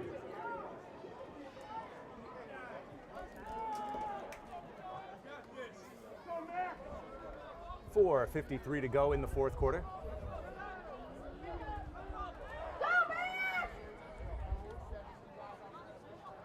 Heading off, set to kick. That's a gem. Fielded inside the 5-yard line. Oh, what a vicious hit. Oh boy, oh boy. You could hear the hit all the way up here in the press box.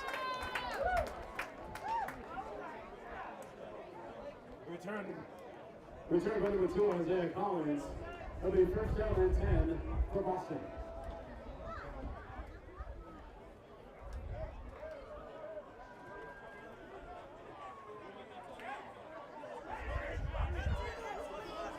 The Bandits have to be completely demoralized at this point. They've yet to put up a single point on this Shamrock defense. The Shamrock offense has largely had their way with the Boston defense. This is desperation time for Boston.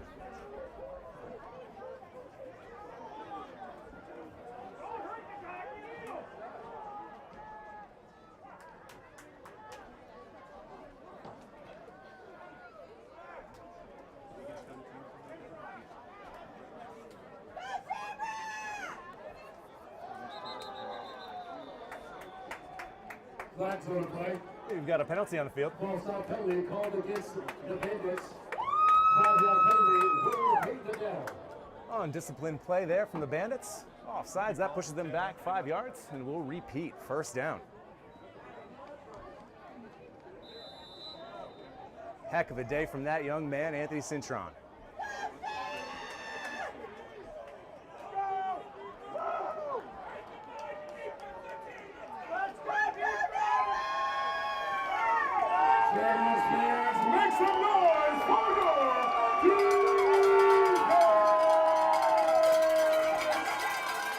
Best home crowd in the East Coast Football League rises to their feet.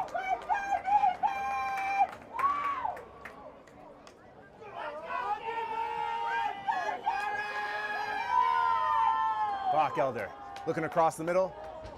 Gets to his check down.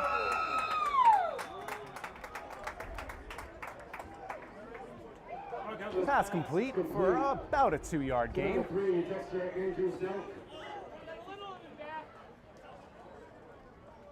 Second down.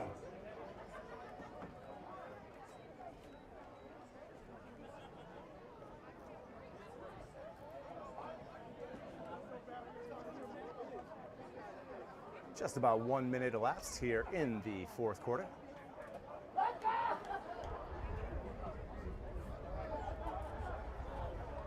Again, thank you so much to all of you watching at home. We truly do appreciate it at WMCT-TV.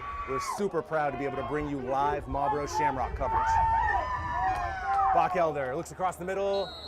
Pass is complete. We've got one saying complete, one saying incomplete. And it is going to be ruled an incomplete pass. Oh, let's see. We've got a meeting of the minds over there. Let's see. For number 0, Bobby Novello. Still not completely sure, to be totally honest with you folks. All right, incomplete, going back to the original line of scrimmage. And that brings up third down. It is time to make some noise!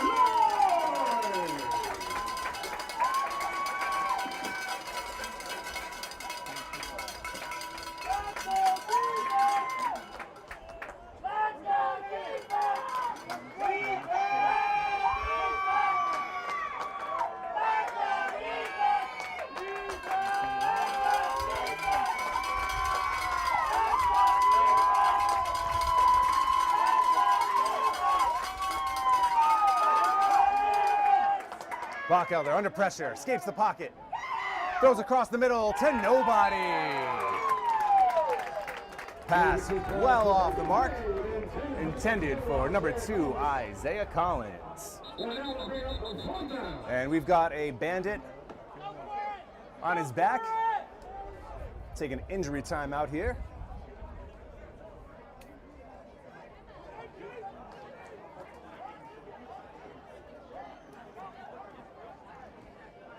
Looks to be one of the offensive linemen for the Bandits. Can't quite make out the number.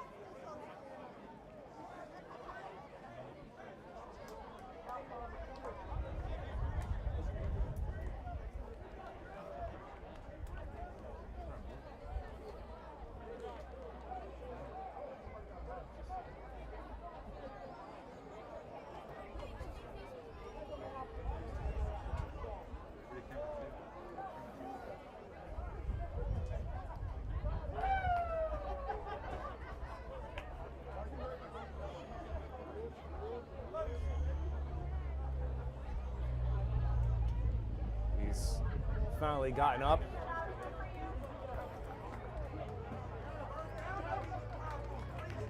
As he looks to collect himself, that has all the marks of a... I don't want to speculate as to what happened. I don't really see a noticeable limp, so, but regardless, you hope the young man is okay. That is number 56, Ryan. I'd hate to even try to pronounce it. My apologies on that. I'm going to go with Kelleher. My apologies if that's a mispronunciation.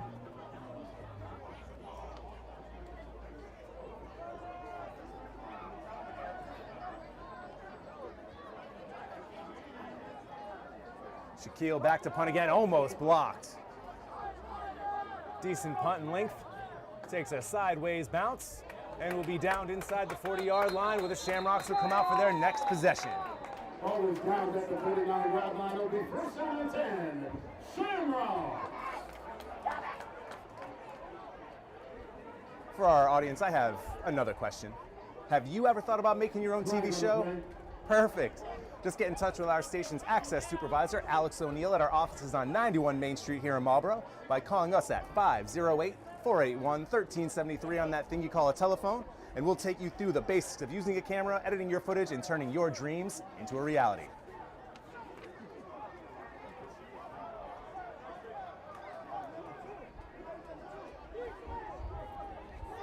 Shamrocks, not quite sure what happened on that last play. Seems though, so personal foul against Marlborough, unsportsmanlike conduct against Marlborough.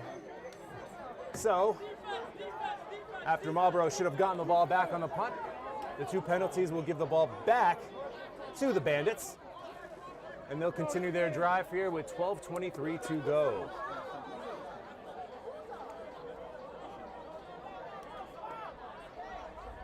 Personal foul, good ball, foul penalties called against the Shamrocks.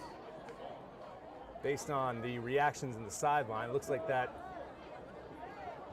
personal foul or the unsportsmanlike conduct was on number 99, Jordan Lauby.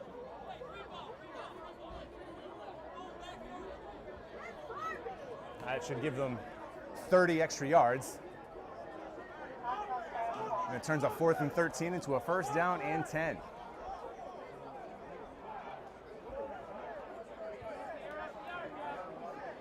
So the Bandits have a glimmer of hope. Ball will stay with the Shamrocks.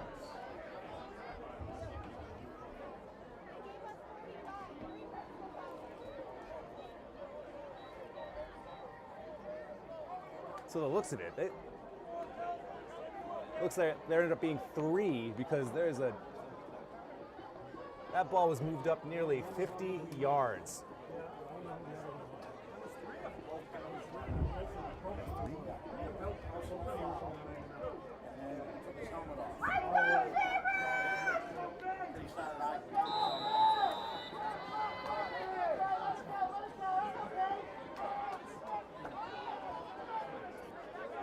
Well, some real undisciplined football there from the Shamrocks.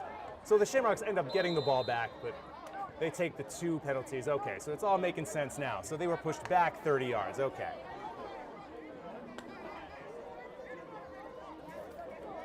Took me a second to figure out what was going on there and all that confusion.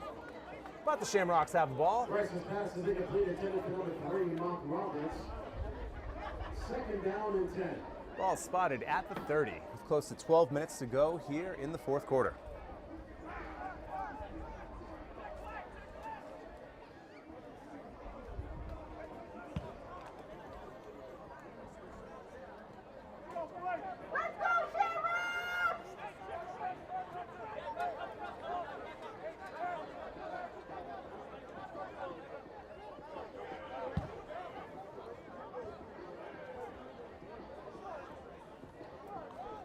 Fake handoff to Anktel. Passes out to the flat to Bolton. Cuts back up the middle, makes 3 guys miss. Bolton still on his feet and dragged down at the 40-yard line. 10-yard gain for number 7, Drew Bolton. That player results in a first down, Shamrocks. Drew Bolton emerging as yet another option for this Marlborough offense.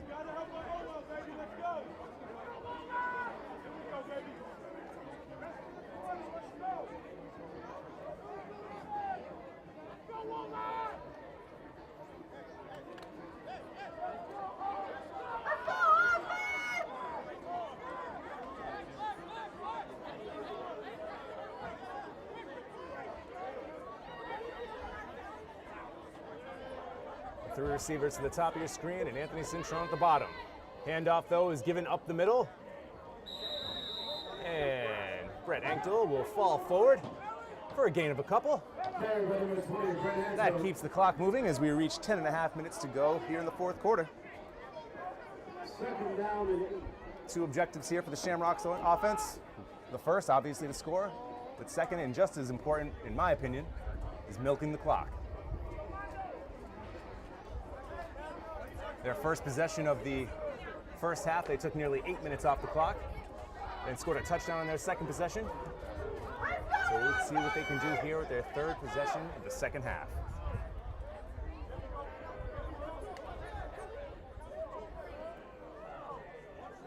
Rice under center. Hands it off. Not much doing there for Brett Anktel. Doesn't look like much of a gain at all, if any.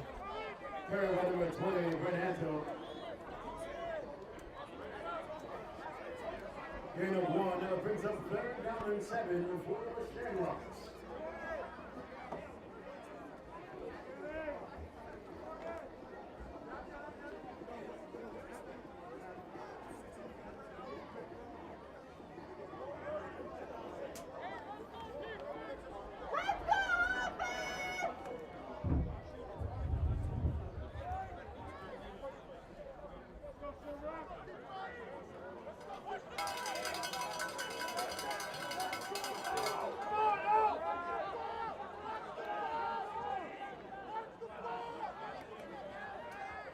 Rice looking to his left. He's got Bolton in the flat.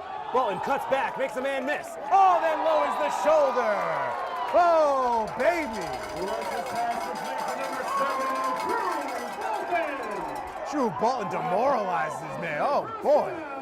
He goes head to head with Darrell Goss, and Drew Bolton wins.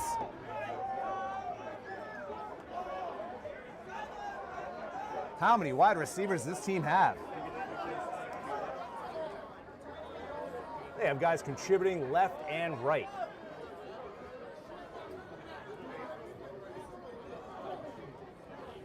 Rice has hit at least 5 different receivers multiple times in this game. Option after option.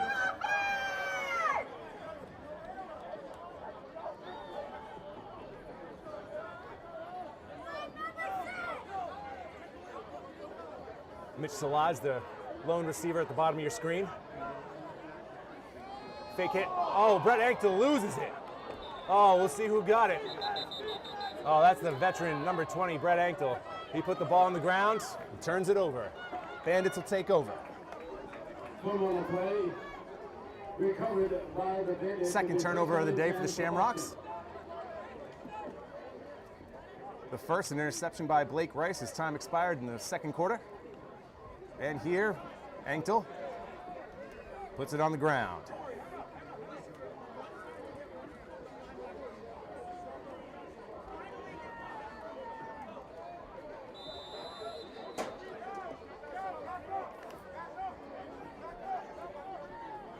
Shamrocks defense comes back out in the field a little bit earlier than anticipated.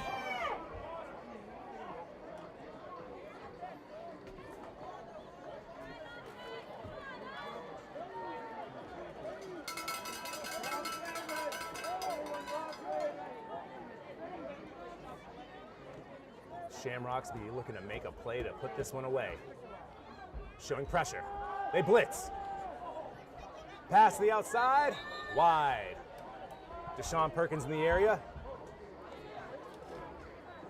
There's pass is incomplete, intended for number 2, Isaiah Collins. Second down and 10. During our podcast a couple of days ago, number 10, Deshaun Perkins, promised that number 0, Bobby Novello, would not score a touchdown in this game, and so far, he's a man of his word.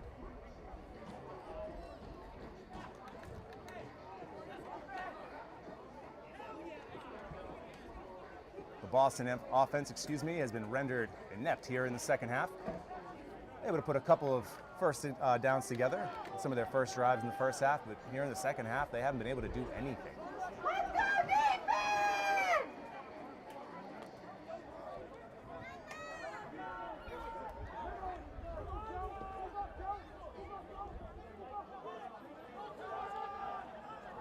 And the new quarterback scrambles out of the pocket, throws it towards the sideline. Can't tell where.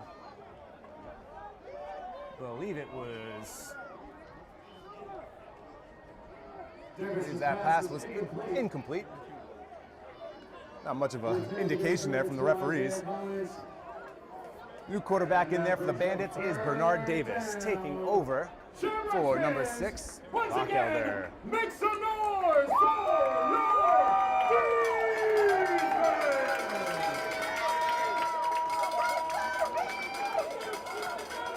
We know you can be louder than that. Come on, fans, make some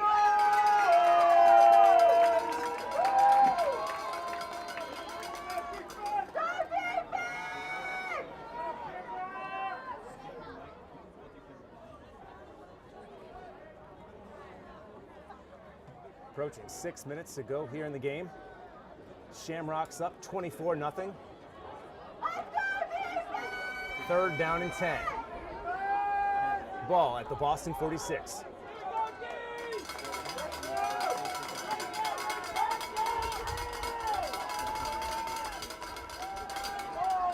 Davis looks, fires, has his man, he's got it. Catch made, still hasn't been brought down.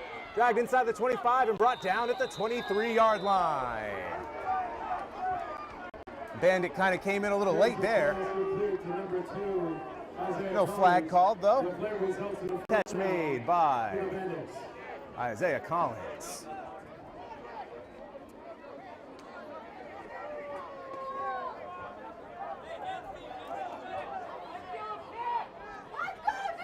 This is the first real threat from the Bandits here in the second half.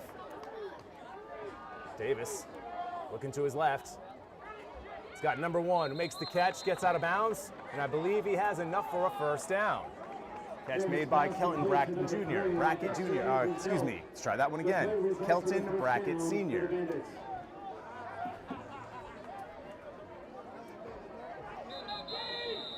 Time though, obviously, the biggest enemy of the Boston Bandits right now, and they'll call a timeout to stop the clock with 5:07 to go here in the 4th quarter as we take a quick break here on WMCT-TV.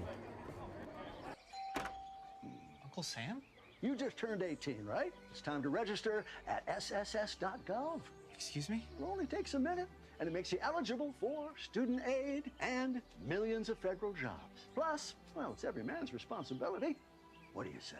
Okay, I'll do it. Here's my quill. I'll just use my phone. SSS.gov, right? Yeah. Be the man. Register with the Selective Service System today at sss.gov. Obesity can lead to a lot of other major illness that can shorten your lifespan. People who are living with obesity, you need to follow up with your doctor. It's important now, and especially for our long-term health. I want people to feel no shame in seeking help. Yeah, you're going to have ups and downs, but let's keep pushing this because it's all, at the end of the day, about overall health. 1, 2, 3, huddle up. Let's talk obesity. Dear Grandma, I can't wait. All right, welcome back. Let's take a quick look at the upcoming schedule for your Marlborough Shamrocks. After this game tonight against the Boston Bandits, they'll play at home next week against the Mill City Eagles, and you can catch that game live right here on WMCT-TV. After that, they'll play on the road at Granite State, who's currently 4-0. That'll be a huge game. And after that, they play the Brockton Bucks. Back to the action on the field. Davis goes deep into the end zone. And it's a Bandit touchdown. This pass complete to number 7, Maurice Ashley for the touchdown. Maurice Ashley comes down with that touchdown for the Bandits as they finally tally up a couple of points there on the board. I would imagine they'd go for 2.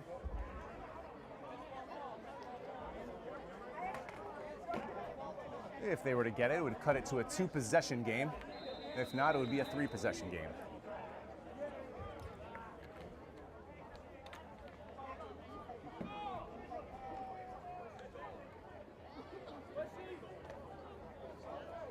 Bandits on for a 2-point conversion.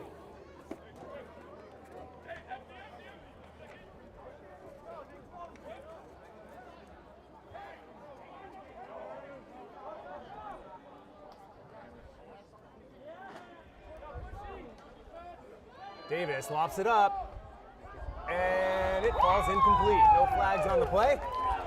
So with 4:54 to go here in the game, the Shamrocks lead by 18, 24-6.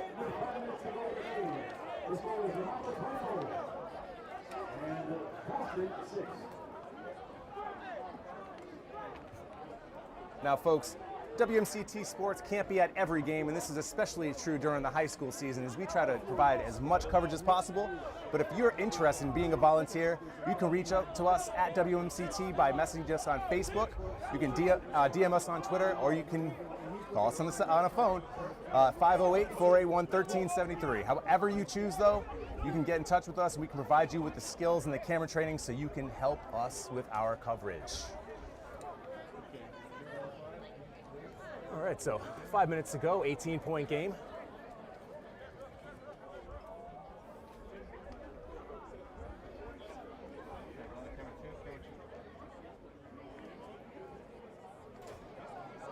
And folks, that was our standout intern, Declan Garside, doing a heck of a job for us this summer.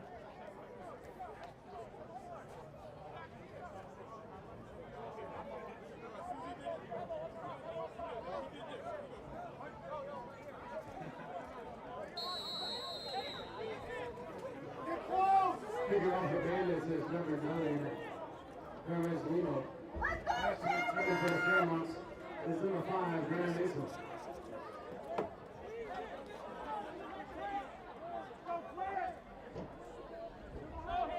I don't know how this could be anything but an onside kick at this juncture of the game.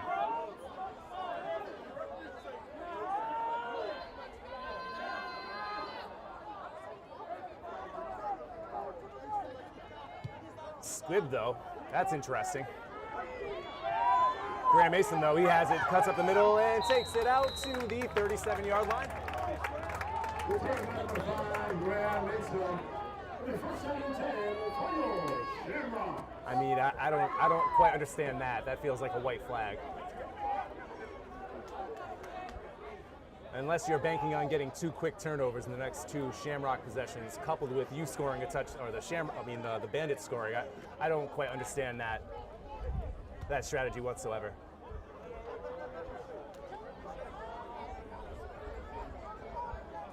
Under 5 minutes to go in an 18-point game. I don't know. Maybe I just haven't been watching football that long.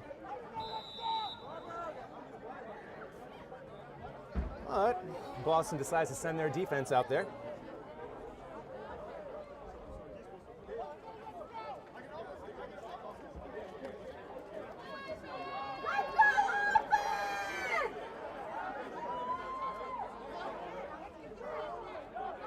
Bryce and the Shamrock offense looking to put the nail in the coffin here on this one.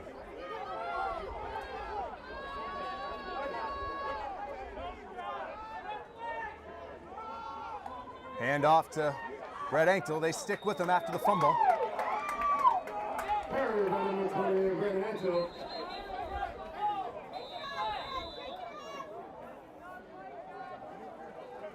Timeout. Bandits. Bandits call a timeout. 4:44 to go here in the 4th quarter. Shamrocks lead by 18. So let's take a quick look at the Bandits' upcoming schedule after tonight. Next week on the 23rd, They'll be hosting the Brockton Bucks. You can check that off as a W for the Bandits. Then the following week, they travel to Mill City. And then after that, the Northeast Bulls.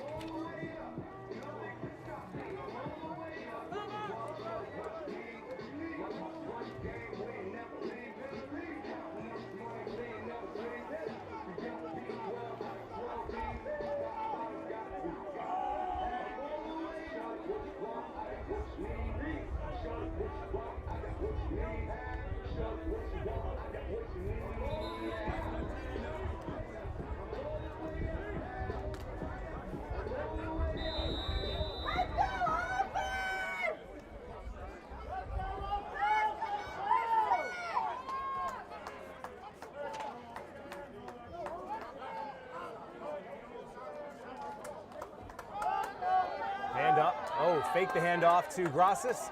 Rice looking to get out of bounds, and he does.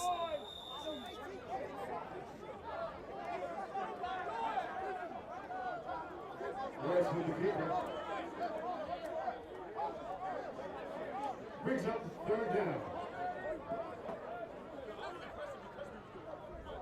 Clock continues to run at 4:20.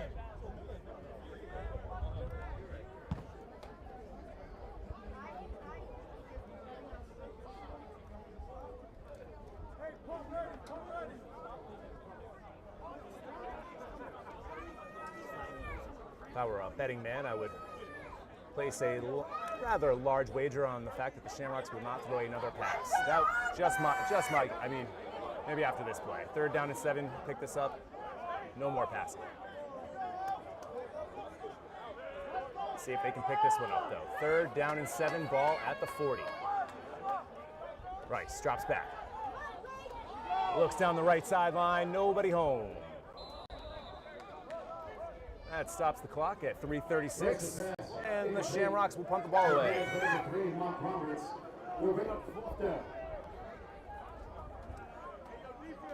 Still a 3-possession game, though.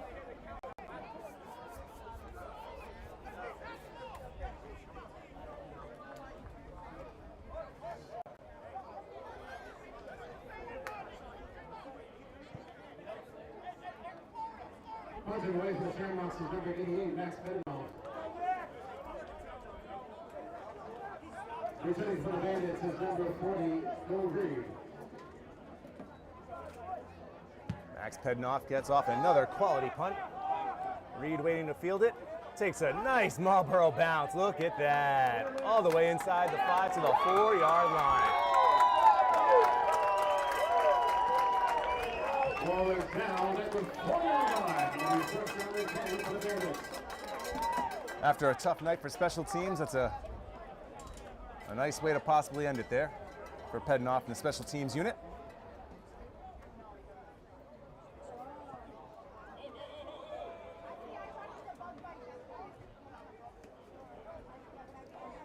So it's pretty simple for the Bandits at this point. Drive 96 yards, score a touchdown, get the ball back, score another touchdown, and get an extra point. And then get the ball back and kick a field goal. But pretty easy.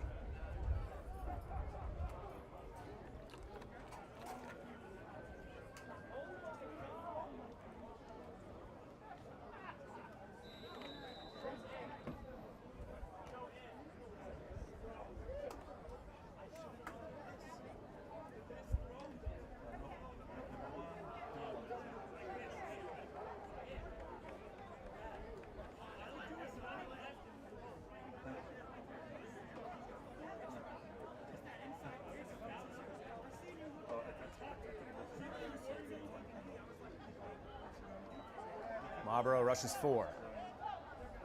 Davis drops out of the pocket. Now he's on his feet, runs up the sideline to about the 20-yard line. Flag. That's going to be a hold on the Bandits. That will negate that last play. Oh, that was a holding in the end zone, so we got a safety on our hands, ladies and gentlemen. 2 more points on the board. The offensive lineman was in stunned disbelief, but the referee called a hold, and that's a safety. That pushes the lead to 20, and the Shamrocks get the ball back.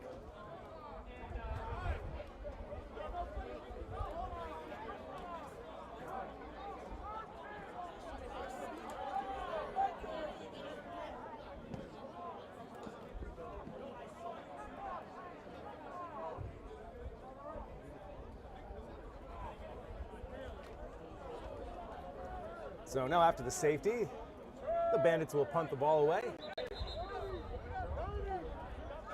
Mitch Salage and Drew Bolton back to return.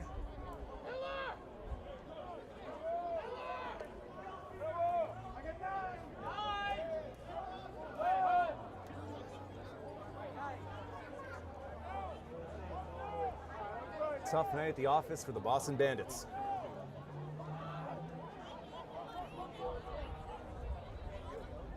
The Shamrocks just show that they're a cut above. They've got more talent on both sides of the ball and special teams as well.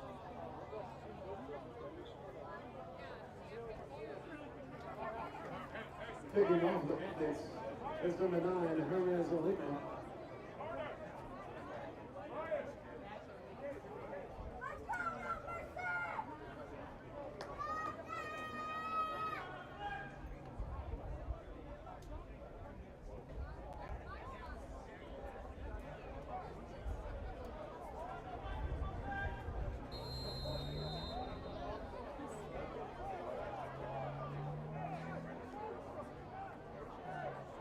Some confusion here from the Bandit special teams unit.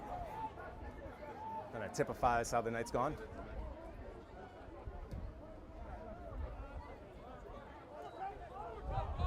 Ball rolls and is fielded at the 16. And the return man is taken down at the 32-yard line, and the Shamrocks will come out with 3:03 left, up by 20.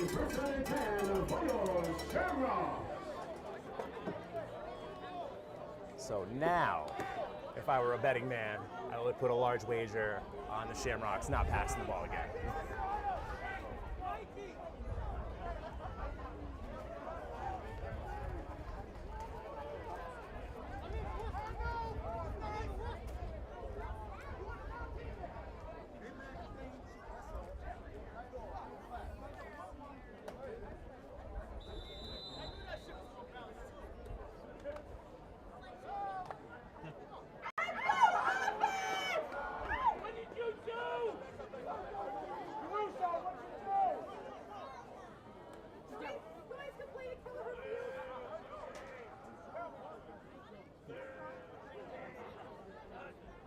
Rice takes it, hands it off up the middle. Carry goes to Bonilla. Jeez. And over-ended. Carry by number 26, David Bonilla. And Boston calls a timeout. Timeout, Bandits.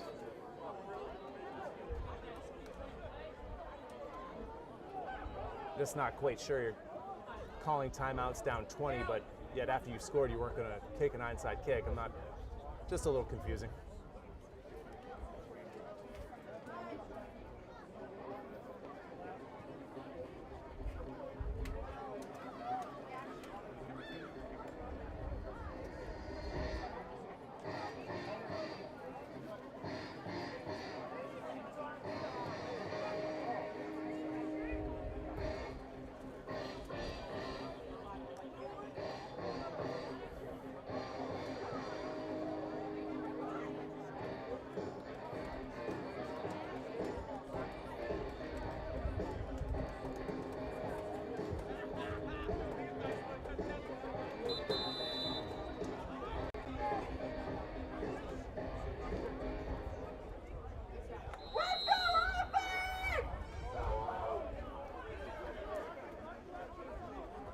One more first down and should put this one away. Second down and 9, ball at the 34.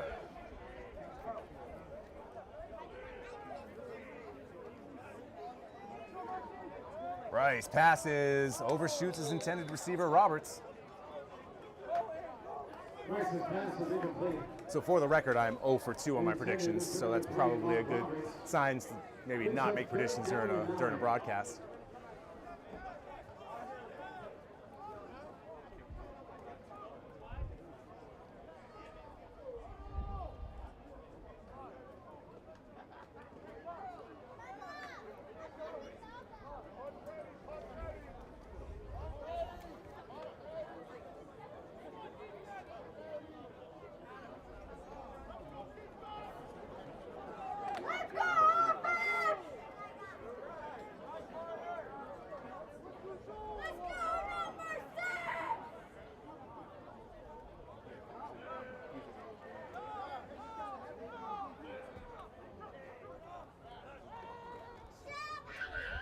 Another pass, time to screen to Roberts, and he's going to come up about 1.5 yards short of the first down marker. Pass is complete to number 3, Mark Roberts. Timeout. Bandits.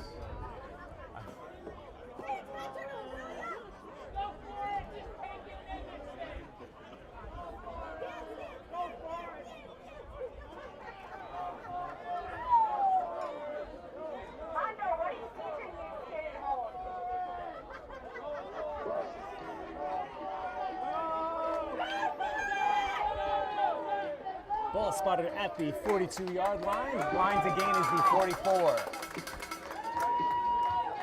And the Marlborough Shamrocks are going to look to just close this one out, going for it on 4th down.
Shamrocks in the I formation, hand off to Grosses. Grosses bounced to the outside. He's got the first down and much more. Makes his way into Boston territory, taken down at the 48-yard line, and that is enough for a Shamrock first down. And now Boston with no timeouts, can't stop the clock. Under 2.5 minutes to go here at Kelleher. That all but seals up the W here for the Shamrocks.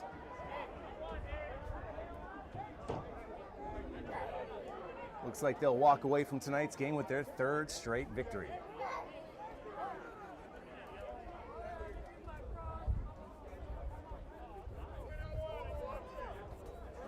And 2-minute warning is upon us, and we'll take what I think will be our last commercial break of the evening. We'll be back in a couple of seconds here on WMCT-TV.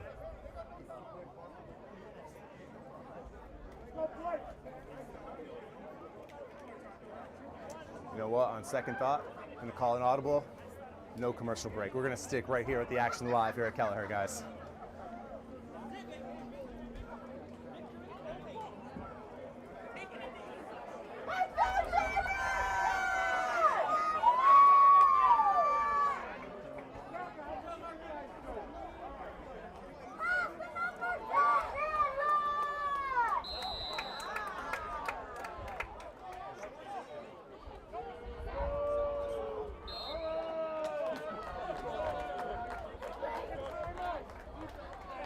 Victory formation time for the Shamrocks.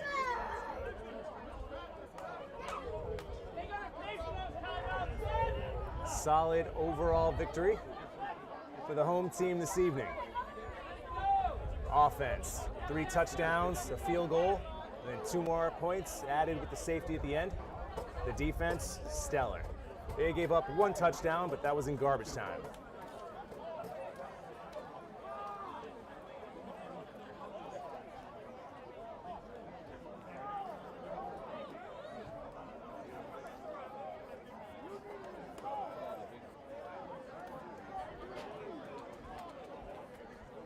Two more kneel downs coming.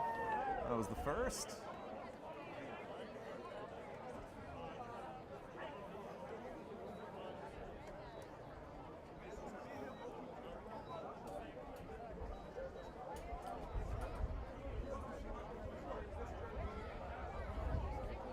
One last time, thank you so much to everybody that spent a portion of their evening with us here at WMCT-TV, Marlborough Community Television.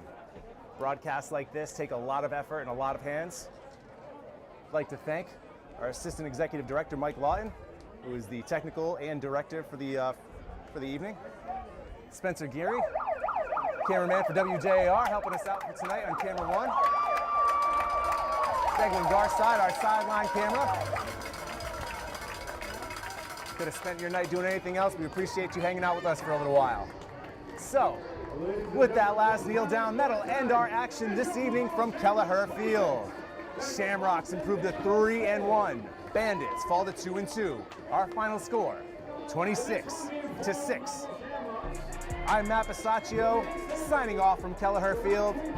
Good night.